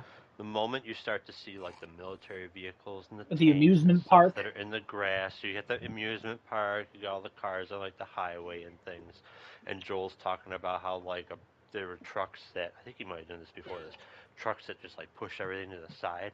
It's like you're watching it, and you can tell what was going on before this, but now there's just nothing, and it's weird. Like it's sights you don't see from day to day, but you're like, oh damn, this was all going on, and then it just stopped. Yeah. At least that's how I can give I my see these answer. shots. I can give my answer pretty easily for this. It's and it was what my reply was. It's all of the above and more. So when you see, like you saw from Ellie, like you said, it's the music. We're listening at that moment. "Alone and Forsaken" by Hank Williams. That was it. You're listening to a song with the main words are "Alone and Forsaken" by Fate and by Man. And then you're looking out, and we have the knowledge of how quickly this world went to shit. We have the knowledge of how quickly everybody died. We have the knowledge of how the government responded. We have the knowledge about all the trauma the characters we're watching are carrying with them in this moment. And then we get the view from Ellie's perspective out the truck. We know it's not from Joel's perspective because he's not looking out the window, he's driving. Yeah, that's right. So we see Ellie's confusing wonderment, like you said in here. It's like she's never been outside a quarantine zone. So we're getting that, and we're looking at all the things that we recognize in our day-to-day life as, hey, we've been to an amusement park. What the fuck happened to this amusement park? Clearly nobody's been there for 20 years. We know what tanks look like. We've seen them in video games. We've seen them in real life, probably. There's literally a park where we live, like not terribly far from where I live, where you can just go stand on top of a tank if you want. And it is absolutely insane how that all comes together, and you're just passing the most common of things. Even though this is Kansas City, I've never been to Kansas, but then you see that bridge, and you're like, that was a maintained bridge at some point. You know, like what's going through each character's mind. Bridge? Yeah. You know what's going through each character's mind, and you know what's going through your mind, and it's literally everything in the show. Just putting it. It's all built together. It's got a strong foundation of the setting with the music. It's got a strong structure with the characters, and then it's got a very high production value where everything looks legitimate, where it looks like they are in a world that doesn't exist anymore. It at times almost feels like a documentary using stock footage, but then you see Joel and Ellie and you're like, oh, I'm watching a TV show. But when you're looking at all the abandoned things, you're like, this world fell apart and it sucks. So that's my answer to that, because it's an orchestra and every instrument is coming together. It is amazing how they do that. Anybody else got an answer? What was the initial question? How does The Last of Us do the look at this frozen moment in time so well? Like those shots? Oh my god. I don't know how to do it so well. I don't know. I really don't know. Even after my explanation, I totally agree with Destinato. I have no idea how they do it. I'm telling you, I could write a story, and I can put in music, I could put in a world, it probably wouldn't be half as good as what they've done here. It's just, there's a little bit of magic. I don't know what the fuck it is. I have no idea. it's so wild. Every single area they walk through, or they drive through, or they climb through, or they crawl through, Yeah. or they sleep through. Like, when he got off the road and he's just driving through the clearing straight into the woods, I'm like, where the fuck are they going? Yeah. Meanwhile, I'm thinking, wait, they're leaving a tire track behind there. I hope Joe knows that. There's a clear tire track, which you can't see at night, obviously, Yeah. but during the day, I guess that's why he woke up early and he's making the coffee and getting everything ready and packed up and just taking Ellie. Yeah. Yeah. It's magic. It's literally magic. Genesis, do you Yeah. have anything about this? Magic, you know, never believe it, not so. That's what I got. All right. All right. I have a question for you then. Yes. You said you were confused at this part. Like, why did Joel make the decision he made?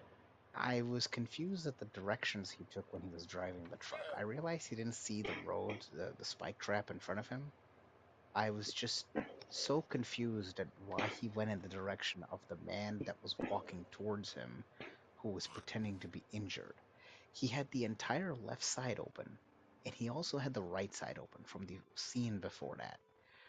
Why go towards the direction of the man who's walking towards you? Which I understand he had the intent to run him over. Okay. Why the fuck did you go in that direction, Joel? Like, I get to, further the story, it's a plot element. It's just so weird. And then, okay, you run over the spike trap, and the next thing you do is let's avoid the guy with the gun in front of us and just ram into a fucking laundromat? Yeah, absolutely. That's exactly Uh, what you would do. I think he was avoiding shots there. I'll I tell you don't even think exactly the why you guy. do that. You veer to the right side or the left side into a building, and then you hit a wall, or you attempt to hit the man who probably will get one or two shots off before you hit him. But the glass didn't break yet. What? What? Is the The glass didn't. windshield? Yeah, the windshield The didn't break windshield yet. breaks with bullets. Okay, it would take the first shot to break it. It Yeah, wouldn't go through the damn glass to kill you. yeah, it would. It would definitely go through that. I don't know how strong do you think windshields are. Windshields are strong enough to hit to have a rock hit it without shattering. So I would Yeah. assume you could Kevin, take a Kevin, please, bullet you're the through gun it. guy. There's too many factors actually.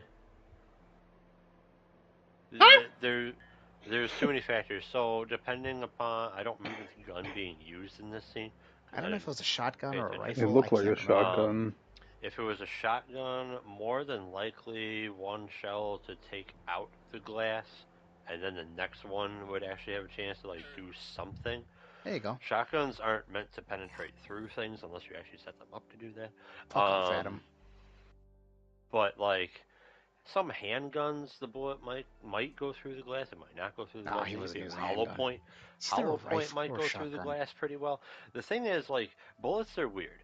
Bullets do things that movies and stuff get wrong all the time. Like CSI sometimes gets it right, sometimes it doesn't. If you shot toward like at the sidewalk, the bullet is exploding. Um, because it's going so fast into such a dense material that it'll just shatter. Um, some bullets will break when they hit water because it's a surface tension, but then the second one won't break. Um, or maybe it will, depending on the bullet. Uh, I can't guarantee that I'm correct in this, but I think there's at least a better chance of surviving if you have the windshield up if a shotgun with like normal slugs is engaging you. Because I feel like the initial resistance that the windshield would put up would be enough to take a lot of the impact off the shotgun shell. But he could shoot 2 times in that time frame. Oh, They 100%. weren't. The guy had a pump action shotgun. By the time he got the second shot out, Joel would have only ran him over. He wasn't that far Not away from entirely him. true, depending on the pump action shotgun, because he could have held down the trigger and just pumped. He could have got like 4 or 5 off. It depends if it But has the a quick fire distance or not. between him and the guy with the gun, it wasn't far. He was close enough. How I fast just, can you pump the pump on a shotgun? I don't know. I mean, you're in the It will eject apocalypse. all I don't those know shells whether immediately. I don't know whether you're adept at fucking doing that kind of stuff. I don't. I mean, you're just picking up a gun and Yeah, shooting. 20 people years with of it. practice, so. I guess. I am very confused by why he did what he did. But hey, I mean, it's to I advance know, the story. I It makes do. sense. Yeah, I get what you're saying about initially like driving straight, because I wouldn't have done that. I would have tried to go around. I would have, But yeah, I would have driven left or right, and then as far as or when he hit like the immediately tires, slam it in reverse. yeah, or when he ran over the spike strip, you just fucking run over the dude. You immediately Although, avoided him and then went to the fucking laundromat. right. Or although, actually, now that I say it, I don't think you could have just floored it in reverse, because didn't he like weave through all the traffic and shit to get to where he was? That was when they hit the the tunnel, but to get to where he was going, it looked like he was just going down some couple of streets. Like I thought the it was camera weaving was through cars, but I could be wrong. a camera was giving you shots of like him going down like a street, a couple of different streets, and then there was like blocks he was passing by, and I was like, Right. and then she's like, stop, and he's like, okay. He looks over to the side. There's the QZ right there. I was like, okay. And then he sees the guy in front of him. Was like, you tell her to put the seatbelt on, so you're gonna run him over. Why the fuck would you do that? Well, you can't go left into Fedra. Or go right, it was empty, or go back, it was empty. And she did say, where is Fedra? Fedra's not there. The Yeah, QZ is but the completely QZ open. was closed. There's literally only one entrance to a QZ. There was a sniper on the top too. Yeah. Okay, So he they could have were. just gone back. If there's a chance he can get shot if he's reversing. When you played the game, did you think that? I don't remember that happening in the game. Literally almost the exact same scene where he's driving and then all of a sudden it's like that guy's walking and he's like, "Help me," and Joel's like, "Put your seatbelt on." Are we gonna help him? He ain't even hurt, and then he floors it. But then their truck gets knocked off the road by getting hit with a bus. Yeah, that makes more sense. This, I don't know about that. Hard to drive a car with all four tires slashed. It was that too. Lots of control. So loss of control. How far could he really get with 4 boom tires? He wasn't gonna get far. I mean, wasn't saying he was literally, trying to get road far. rage incidents. People fire guns through windshields and kill people all the time. I just, what a weird thing to be like. What the fuck? I think, to be fair, I think the thing is here. Also, rocks go through windshields and kill people all the time.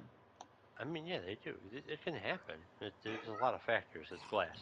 But I think the main thing here that's causing most of the confusion is that it wasn't like Joel was continuing to drive. He was at a full stop, in total control of what direction to go in. That was my main so I think confusion that might there. be the thing. Yeah. He just chose to do that, and I guess that would confuse me in the game too, but maybe I didn't think of it then. I was like, well, I don't know. Did he stop in the game? Yes, it's literally almost the exact same thing. I guess yeah. Oh, okay. The only difference is how you lost control. Yeah. Yeah, the bus hitting makes sense. Like, even if all the 4 tires get hit with a spike strip, your tires. Well, the bus hits it, and then they crash into like a laundromat building. Makes sense. That makes more sense. It might be a laundromat. I'm not sure if it's a laundromat. I think it is, or a convenience store. The spike strip it was a convenience store. The spike strip doesn't burst all your tires immediately, or your tires start to deflate. You still have good control up until. No, it burst all his tires, as we saw. Did his tires rupture? Yeah, they completely were shredded. Well, no. To your point, Genesis, they did blow up all. They were like waggling. They were waggling. I saw them waggling. To Genesis's point, a modern day spike strip, like used by police, yeah, they're not going to blow all the tires because that puts a larger risk on the individual. But this isn't like a police grade ship. This if you look at it, like it's just random shit. Okay, go. It's also a Chevy S10. I don't know what kind of. I don't know if tires or windshield are any different. So yeah. I don't know about the turning right or left. I mean, or reversing. I think they would have been fucked either way. I think he made a decision. Fucked. I mean, probably reverse, you wouldn't have been fucked. Again, I don't remember if he was weaving through traffic or not. I don't think he was. It's just a weird thing to. I don't know. Whatever. No, I like it. No, I didn't. I didn't like it at all. Oh, okay. You're the one who asked me for my opinion, you shithead. No, I asked, hey, what were you confused about? And you That's were like, why, and so you asked. I'm confused why they adapted the video game. I'm not confused as to why he adapted the video game. I'm confused of the choice that he made. I'm not looking at it objectively as this is going to copy every scene from the video game. I'm looking at it as this is two people on the road right now who made a choice to do what they did. I would just love to see an alternate scene where he decides to back up and he immediately is killed by a sniper shot. I don't know that there was the sniper to even see them in the first place. Well, there was the guy with the rifle. That dude dropped a fucking... That was a guy who dropped a cinder block on them. I'm not talking about that guy. There was another dude who had a rifle. Where? The one that was in the road that Joel shot first. What? What do you mean, what? When? How many people were there? The dude in the front, the dude who was... the two dudes who were shooting at Joel, the one kid who got stabbed, the one other guy who got shot right as he walked into the car shop, and the guy above who dropped the cinder block. Okay, by your count, how many people were there? 4 people. The answer's 3. Because he killed one, and then the other one came near, and we went to Ellie, and then he shot that one, and then that kid, Brian, as we all know, he came in, and then Joel killed him by stabbing him with a knife. So there's 3 people, and I'm pretty sure Brian was on the rooftop. He's the one who threw the cinder block. What do you mean that fast? There's a whole shootout. Ellie hid behind the wall, and it's not that fast. So where's the sniper you're talking about? There was a dude in the street with a gun. That's not a sniper. I don't know what fucking kind of gun it was. I'm pretty sure it was so a now, rifle. okay, so now you went from saying it's a sniper. I'm pretty sure. I didn't say it was a sniper. Not one time did I say. I said a rifle. All I said was a rifle. You said there was a sniper. I never said sniper. Did I say sniper? I think I already said that. No. Yeah. But I see now it's the guy with the cinder block. Yeah, it's a guy with a cinder block. He has no gun on him. I didn't say that. Show the gun. Yasunodo said that. Okay. There's 3 men. 2 of them on the street have guns. We've established one had a shotgun. There's another man, which you don't know which gun he had, and I'm pretty sure he had a rifle. And if not, he had a pistol. And a pistol could make the shot into a truck as well. While they're driving towards that guy, there was already 2 shots that hit the windshield that cracked it. And the cinder block still didn't break it, so that's a pretty strong windshield for my standards. This man is going to die on this hill on a windshield. I mean, listen, if it's something I got to die on... Well, I'm sure another shot, if he didn't swerve, would probably break the windshield. Stop. No, hold on. I got this. You're going to die on the hill with the windshield, right? As then your body slumping over on the windshield is going to make you slide down the hill on the windshield. It's going to be like... Do I finally break the windshield? Am I the weight that breaks it? No. It's the random leaf that falls in your body. See? There you go. See, Kevin's with me with the windshield. He's right behind me with the windshield theory. But anyway, past that, the conversation that he has on how he shows Ellie how to shoot the gun. Really like that part. That was cool. I hated it because at times it was pointing at Pedro Pascal, and I was like, "What? This bad gun safety?" Well, he took out the rounds. Still, it's bad gun safety. You never know. I'm sorry. Anything could fall into the chamber. No, really, that's literally a thought I had. You probably put the safety on. And you wonder about the thoughts that I have? I honestly didn't like this episode. Oh my god. I've been mad ever since last week, you know what they say. I really thought we were going to follow that woman and that baby. The woman and the baby, I think we knew what happened to them. They died. What? No. Now did I need to know what happened to Bill and Frank? No, I didn't really give a shit.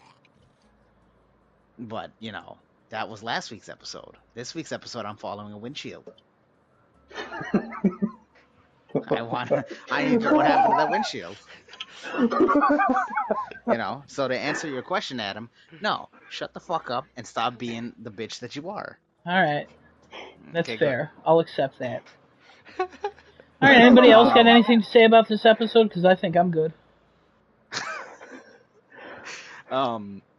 Why does Sam have that red on his face, around his eyes? Is that supposed to be like face paint or something? Why does he have the red around his eyes? Anybody else want to answer this? Because I don't remember. I don't think anybody. Like a war paint type thing. Yeah, there. You know, man, I wish you watched the episode better than you watched the. Rewatch it. You'll figure it out. Is it because he drew the superhero things and that's why? Oh, you mean the superhero with the red mask? Yeah, maybe. So why paint his face red when he can just? Because he's a wear child. Because he's a fucking child. Oh, he must be a dumb child. Oh God, why would you put red face paint on your? What is that? Blood? Would you get that from a fucking clicker and put it on your face? Clickers? Okay, never mind. Well, they have. Yeah, they're actually mostly fungus, not blood. Actually, they don't have any blood on them. They bleed. Oh yeah, I remember headshots from the game. They would explode and a bunch of blood. In the second episode, Joel shot one in the neck, and it exploded. The neck. It was gushy. So you could take blood from a clicker and put it on your face. Yeah, I could see Henry or Sam doing that. They seem like the type. You think Henry and Sam would have made a different decision? Maybe than the truck with Kathleen's the brother. Absolutely not. They would have been killed. They would have backed up and they would have shot Sam, then Henry. Wow.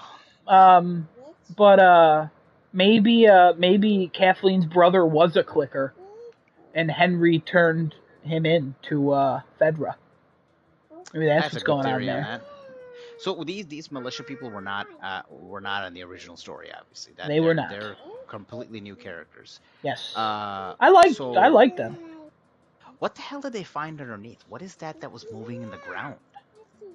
Do you want the answer? No. Okay, never mind. Okay. I don't want the answer, but if he wants the answer, I'll take it. No, I won't give the answer if you don't want the answer. Yeah, I don't. Oh no, I that's fine. I was just.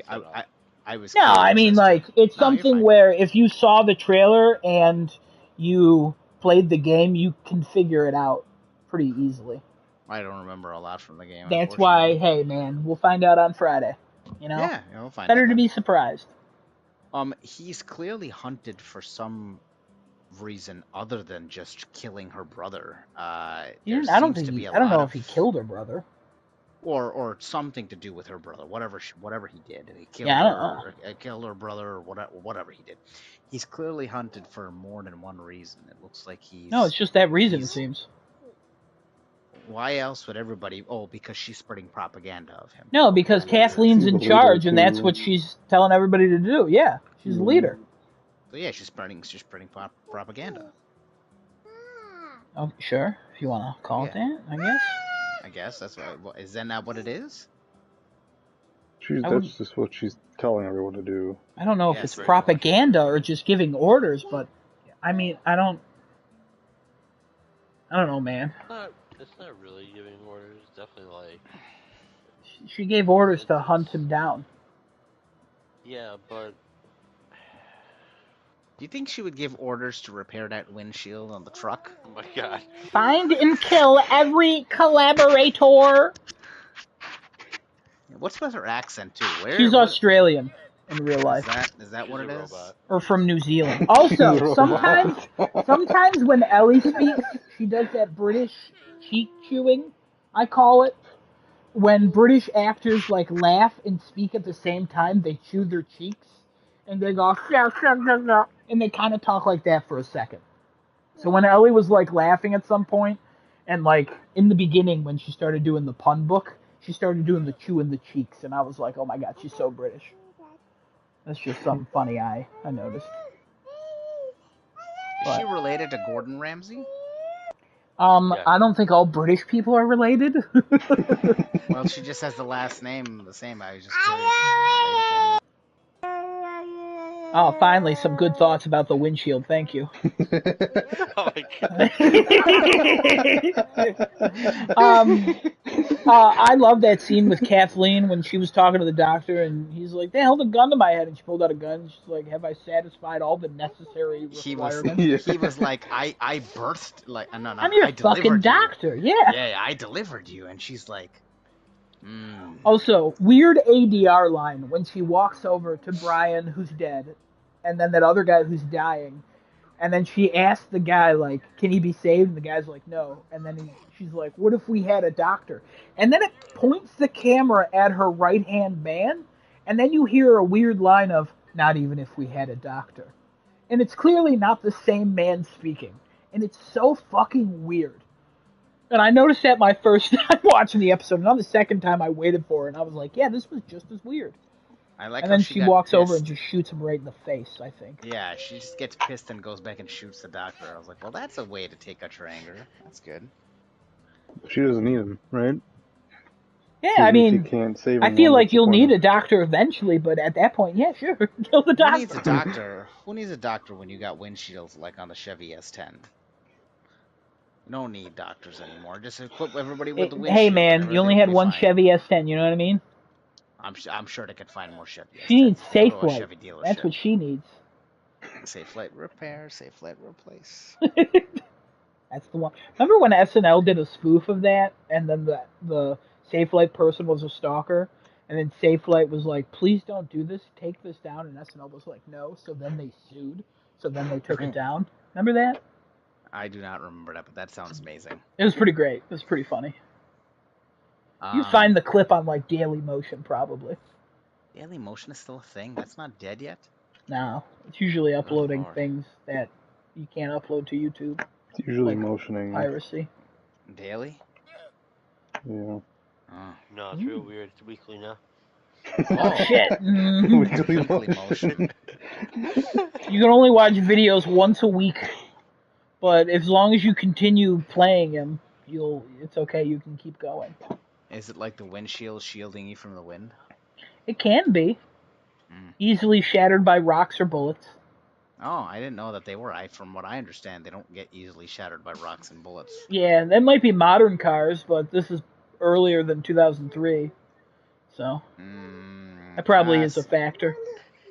I would think our older cars too also have stronger windshields as well. A Considering lot of older cars didn't even have fucking seatbelts, so you know what? I'm not gonna question. This one had a seatbelt, so I don't know which era you're going in for the cars. I mean, I'm just saying, a lot of older cars didn't have them. Airbags. Also, airbags did not deploy when they crashed. so that car definitely had no airbags. That car had no airbags and a paper windshield. That car had no airbags. We got to call PETA. This is not a appropriate thing to be showing children. Yeah, guys, we need to make sure we're. Is that what PETA does? Yeah, we call PETA. We gotta call child support. All that. Yeah. People for the ethical treatment of all the kids. Patak. Patak. Governor Pataki. It all makes sense. Oh God, no. All right. Anything else about the episode? Oh God, no. Oh yeah, you should cry about Governor Pataki. Who's Governor Pataki? The fact that you live in New York and don't know. I don't know who Governor Pataki is. That's You think I okay. pay attention? Honestly, I'm more. better lost No, to it's better. history. Yeah. I'm more adept on my windshield laws. Okay. Name one windshield law. Windshields don't break with rocks. That's my first windshield. I really thought you were gonna go with a tint thing, or like a crack larger than like 3 inches or whatever. No, 3/4 of an inch. My bad. No, 3/4 of an inch would be too wide. You gotta clench better than that. Just because your wife tells you that doesn't mean you should spread that misinformation. That's not misinformation. That sounds more like actual fact versus the rumors Anybody, that anything you else spread. on this episode, or? Give me a rumor. Adam's butthole is 3 inches wide. Can confirm. That's really wide. Can Just slides confirm. right Does out. Adam butthole 3 inches wide? The rumors are true. The rumor come also- out. The Does rumor coronavirus come is out. gay? Yeah. It's also real easy to insert windshields in there. What? I don't think you know what a windshield is anymore. I gotta be out. I'm getting more concerned with these jokes. They're getting worse, man. No, they're fine. We get it. Windshields can We be get it. inserted. You won. Calm down. Oh no, I'm not. I didn't. Next win. time I see you, I'm pulling out a gun and shooting at you in your windshield. I'm gonna see which direction you go. Going straight at you. Problem is, my car's gonna get wrecked with how big you are. The problem is we'll both be dead because I shot you in the face. Exactly. So I would have killed you at least after the fact. It'll be an afterlife for me. You'll hit my legs. My body will be Yeah. fine. Yeah. My engine might just start chewing. Actually, funny enough, if I jump, your windshield will save me. Right, because It'll lessen the force and impact. impact of you would not break the windshield, but a one bullet will, because it'll go straight through the windshield and kill That's me. how tiny things going fast and sharp go. Yeah, that's literally Makes how. sense. What? Am I Makes sense. explaining this? You do realize when you're under, like, your car goes underwater, you can't just punch your window out. You have to use something that'll break it. So most car breaking things have like a little tiny metal point to them. Yeah, just break. Because that's how windows work in glass. Yeah, break your tooth off and start slamming it against the glass. It'll break. No, I have a thing in my car that breaks it. My mom has one that looks like a dildo. It's very funny. I'm sure that'll be real effective when you have to use that to break out of a car.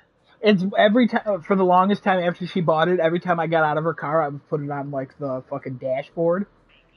And then we would come back and she'd be like, "Why? Come on." It's very funny. Also, it's pink, so. Oh, great. That makes it... Alrighty. Well, I think we've beaten the windshield to death. That is, unless we have any other topics, I think that's pretty much it. And we're going to wrap it up for this week. No rumors? Wrap it up on Give me a rumor, or I'll make one up. Make another one up about Adam Zanus. No. I'm gonna make a gaming rumor up. That's Perfect also about Dark Adam has been Zanus. completely canceled. Rumor. Well, actually, let's talk about something real quick. Actually, let's. I got something to talk about here. We do know that a Nintendo Direct is confirmed for tomorrow. It is about 40 minutes long. It's going to be at 5 p.m. Eastern Standard Time. What do we all think is going to be there? Zelda. Give me some shots in the dark. There was some listings showing up for Metroid Prime 4 on Amazon that got taken down. But, I mean, that's appeared before. Like when they first fucking announced it. Poor man. 10,000 years ago. So they did say that this is the games for 2023 that they're talking about. For the first half, I think. What they said. First half of 23. Yeah. Yeah.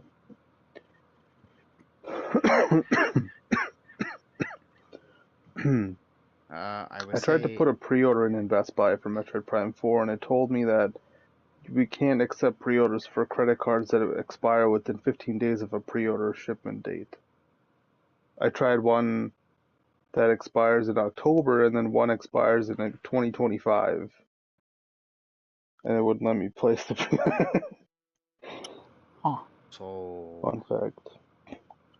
I guess this game ain't coming out till 2026, guys.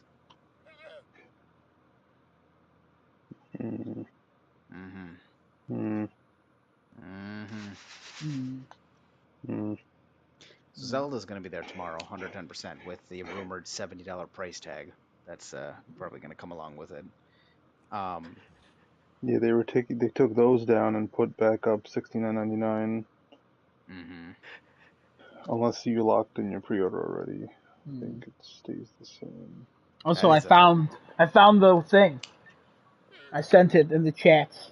Kevin, you can see it too. That's the thing. Legs?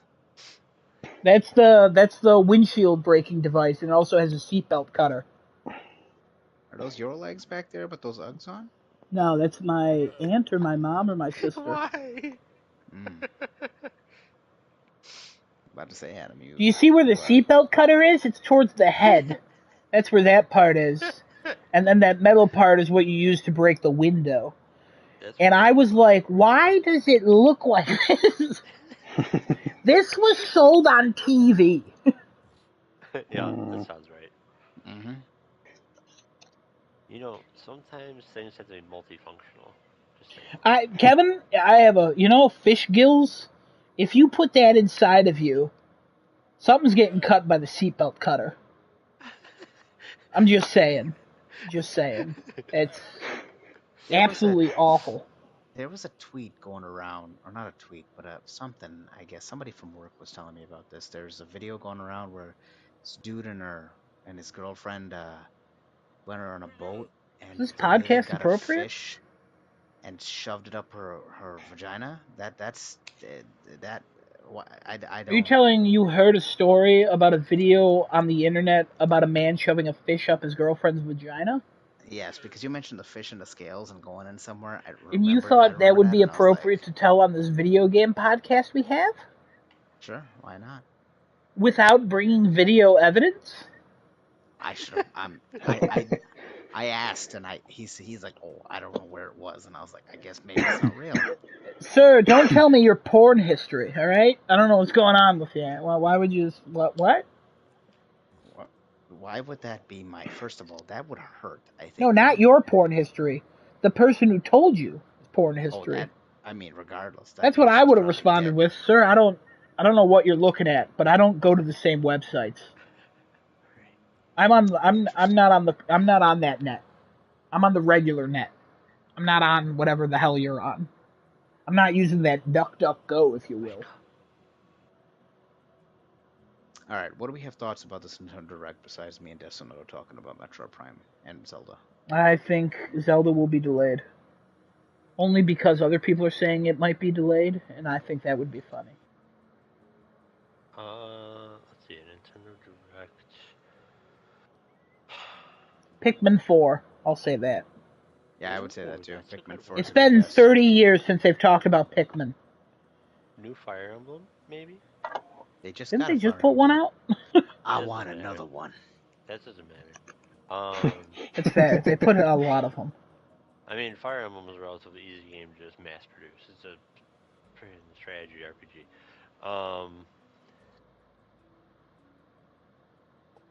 A lot of people are saying Metroid Prime 4 is going to show up tomorrow. Another NES or SNES remake/remaster being announced would be cool. They've been doing a lot of that lately. I would assume we'd see one or two of those probably announced. You think we'll hear anything about a new Mario game? I feel like a new Mario game has to be soon. To go with the movie, maybe? Mm-hmm. Oh, maybe the movie. We might talk about that, too. We might see the movie tomorrow, too, yeah. Another trailer. They just released a trailer like 2 weeks ago. Yeah, but they'll take as much publicity as they can. Dropped What's-His-Nuts. They're not. Chris Pratt? Yeah, Chris Pratt. And they redid the... He's already signed on for 3 sequels and a show coming to Netflix this summer. No! We've liked him so much, he will play Link in the live-action adaptation. I would break my couch, put it back together, and break it again. Oh my god, that's so crazy. I didn't know how to respond to that, Kevin. To break my couch, put it together, and break it again. What a craftsman. I'm taking a couple shots in the dark here. I think we'll see Shoot him. Shoot me, daddy. Donkey Kong Country in space. What? And So, Donkey Kong Space? Odyssey? yeah, pretty much, yeah. If they're gonna go the Odyssey route and everything's in the sky, let's go with Donkey Kong in space. And then Animal Crossing Dynasty Warriors Edition. We might see one of those tomorrow. Absolutely not. Okay. There ain't no way, unless you're pulling this information from somewhere. This is the wildest thing you've ever made up. This Can is. you imagine? What is his name? Tom Nook? Tom Nook. Hacking people apart. Yeah. Tom Nook and his sons. His only line is, "Give me my money." Where are my fucking bells, boy? Where are my fucking bells? Yeah. Any Ring, ring, bells come due. Anybody think we'll hear anything about that Star Fox? I don't think that exists anymore. I think Star Fox is dead. I'm surprised there hasn't been one. Star Fox Adventure on the GameCube was fun. Did they make something for the Switch?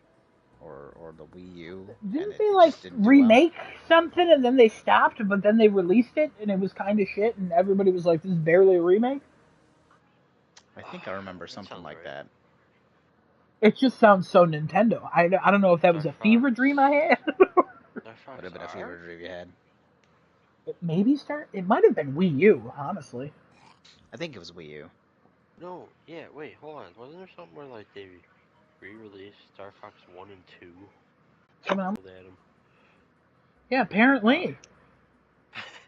There we go. That was weird. Apparently. I just had to close out the browser and reopen it. Star Fox 2?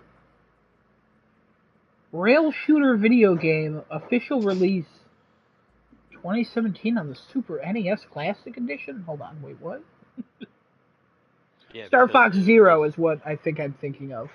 Oh. Yeah, it was for the Wii U. Yeah, it came out in 2016. That's what I was thinking of. What's a Star Fox? There was a Star Fox Tower Defense game, guys. Oh, man.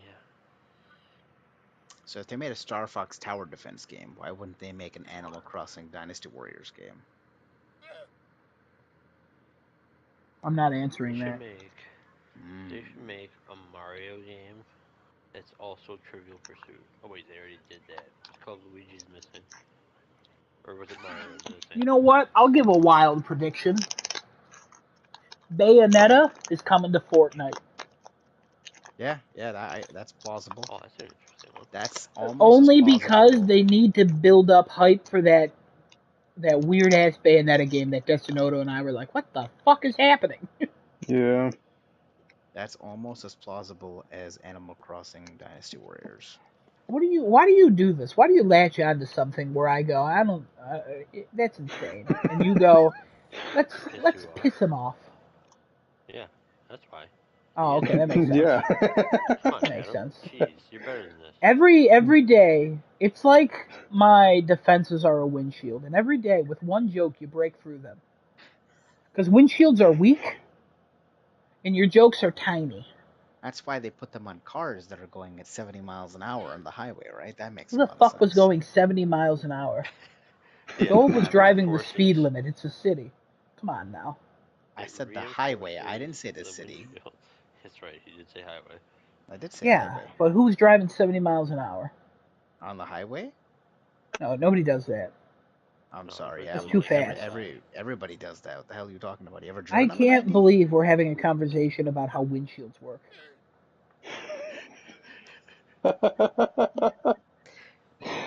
I can't believe this has turned into, I don't understand how windshields work. How come little things go through them, but wind doesn't? Is that really what this has turned into? I mean, you're the one who asked for rumors, man. Is this a rumor? What has happened to gaming leaks and rumors? Turns out wind might go windshields. It would go through windshields if you go 71 on a highway. So, look out.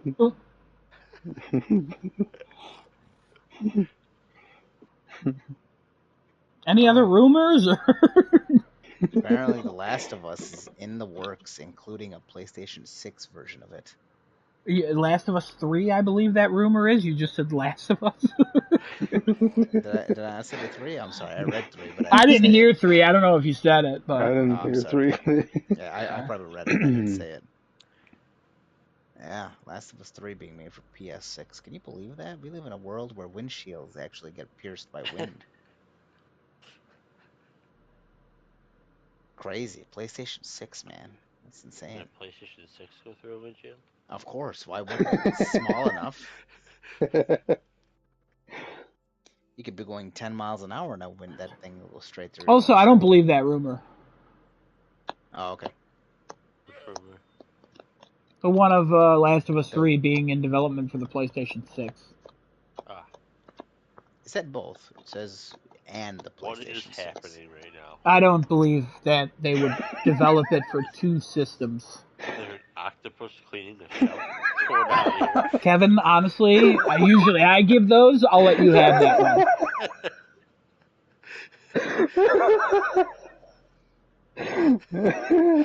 Man, every episode you get Destino to do that weird, breathy laugh.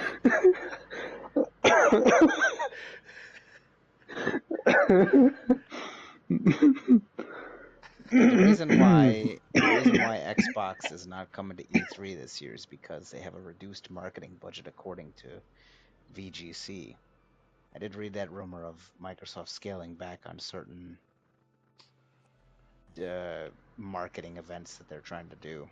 Well, yeah, Well, they just had to lay off a bunch of people. One of the first positions that are laid off is marketing. Yeah. Also because they suck. Lay off people that make more money. They also suck anyway, so Microsoft has nothing to show anyway. Bunch of bitches. I am. I mean, you're not Microsoft, but you know. I bet you if you threw an Xbox Series X at a windshield, it would go straight through it. If you throw any Xbox, it would. I mean. Yeah, probably. Yeah, absolutely. I would agree with that. We'll go right through it. See, now I don't agree with that. Any Xbox? You telling me a 360 would go through a windshield? Of course, you're going 10 miles an hour down the road. You throw it to the windshield, it'll go right through the windshield. You would hit the windshield. A concrete block hit the fucking windshield and didn't go through, and that's what your whole argument was built on. Hold on now. And you're telling me this flimsy, shitty, red ring of death Xbox 360 is gonna shatter the windshield and kill Joel and Ellie? Fuck you. Yeah, Fuck you. Fuck you all. Kevin, I'm not even down for this joke, but go ahead. Xbox 360 hits the windshield, causes the windshield to do a 360, and it goes clean through. Kevin, I gotta be honest, you saved it. You saved it. Remember those jokes? Oh, the Xbox 360 makes you want to do a 360 and walk away. Remember those jokes? No. And everyone's like, the Horizon. That's a full turnaround. Are you dumb? Horizon online multiplayer game might be released on mobile, among other platforms. God, on mobile? Why the fuck on mobile? Yeah, because mobile's popular. Doing so well for Sony. Oh dear God. No, it's not. It's not popular. It's the most popular gaming. Yeah, sure. It's not. It has the most revenue out of any other platform. It's not doing well for Sony. That's because they're not doing a Blizzard enough, you know? Mobile, yeah, they got to do what Blizzard did. Well, Sony hasn't really put out mobile games. They're about to put out Sackboy, an endless runner. Sackboy's already out. No, they're putting out another one in later February. The other one that was taken down. Remember, I asked you about it like a week ago. I'm like, you getting that Sackboy game? And you're like, what? And I told you about it, and you're like, no. And I'm like, yeah, you can go on the App Store and register for it. Yeah, that's why every other mobile game so far has failed, unless it's Call of Duty or Diablo. Actually... That's not true. Actually. Genshin Impact. Sony owns Fate Grand Order. And Genshin. One of the highest grossing Sony owns Fate? Yeah. Alright, well. It's owned by Aniplex, who's a subsidiary of Sony Music So Japan. wait a minute. They own them and their mobile division is still that shit? Well, wait, wait, what the fuck? Aniplex makes Fate, and Sony owns Aniplex. Are they the publishers of it? Because Aniplex might be a Sony studio that works on it, but they might not be the people who own it. I thought Kadokawa owns it. Aniplex is the publisher. Oh my god. Kadokawa. Doesn't Kadokawa own that anime? I think. No. Who owns that?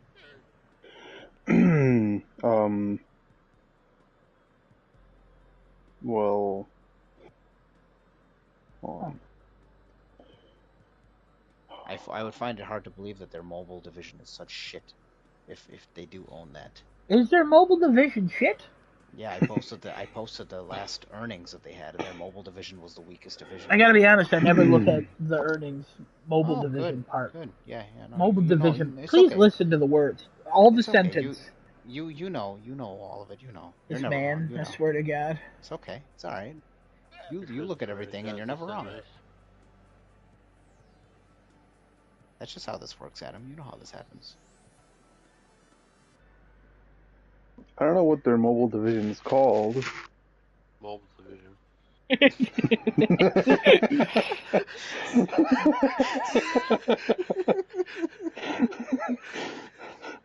Guys, I found the name. It's mobile division. But Are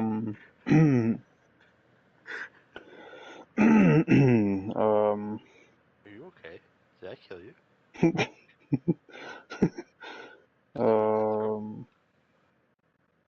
Yeah, it's Genesis, are you talking about this Tweaktown article you shared? What? The Tweaktown article you shared? PlayStation makes history with record 8.8 billion earnings. That one? No, there was a one where it actually posted their entire fiscal year Q3. I think was what they were showing. What did I put here? Q3 was it Oh yeah, Q3 fiscal year 2022. Yeah. Where? Up a little higher, NeoGaf. It was right after I started posting all those laughing faces of the Indian guy. Oh yeah. Oh god. That was a day.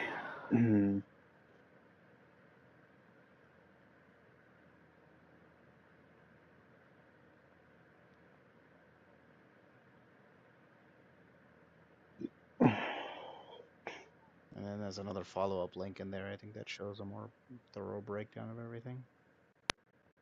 There's like 2 links I posted to. I think there was this one and another one after that. Anyway, but yeah.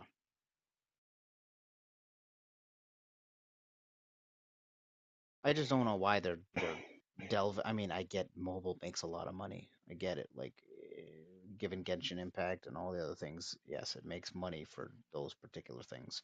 But like Apex and what's it called? Final Fantasy First Soldier and Battlefield, and I think there was another mobile game that got shut down. All of those just got are going to either get shut down very soon or already been shut down.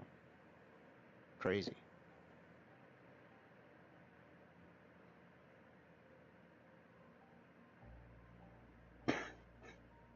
Also, they sold a shit ton of PlayStation 5s. I know they increased their crap ton. How many they think they're gonna sell? Projections? Yeah, I think they were downplaying what they were gonna sell originally, and then they were like, nope, we're gonna raise that because we have shipment under control now. Like we know. Oh, they just started fucking putting statues everywhere. Well, statues. Yeah.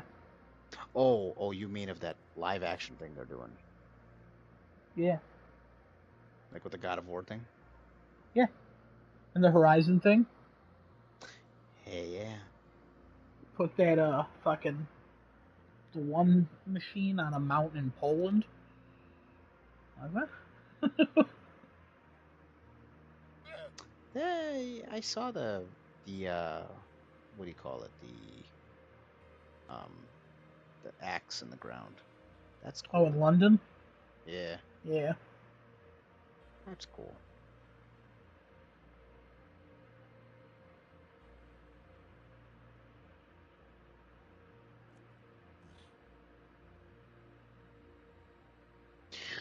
All right. I think that's all I have. I don't think I have anything else. Kind of looking through all the rumors. I was reading some stuff and I was like, there ain't nothing here. Um,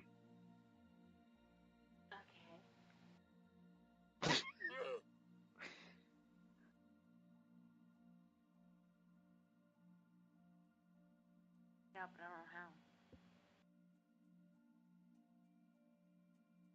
how. all right. Is this over or what's going on here? Oh no, sorry, I was looking at some other stuff on here. Never mind. Anyway, so that's the end of the podcast for this week. Even though we're not in the Minecraft server anymore because that died. I don't know what happened there. Join us next week, same time, same place, for another episode of Crafting a Chat. You can catch us on twitch.tv/craftingachat, youtube.com/starting too late with 2 R's.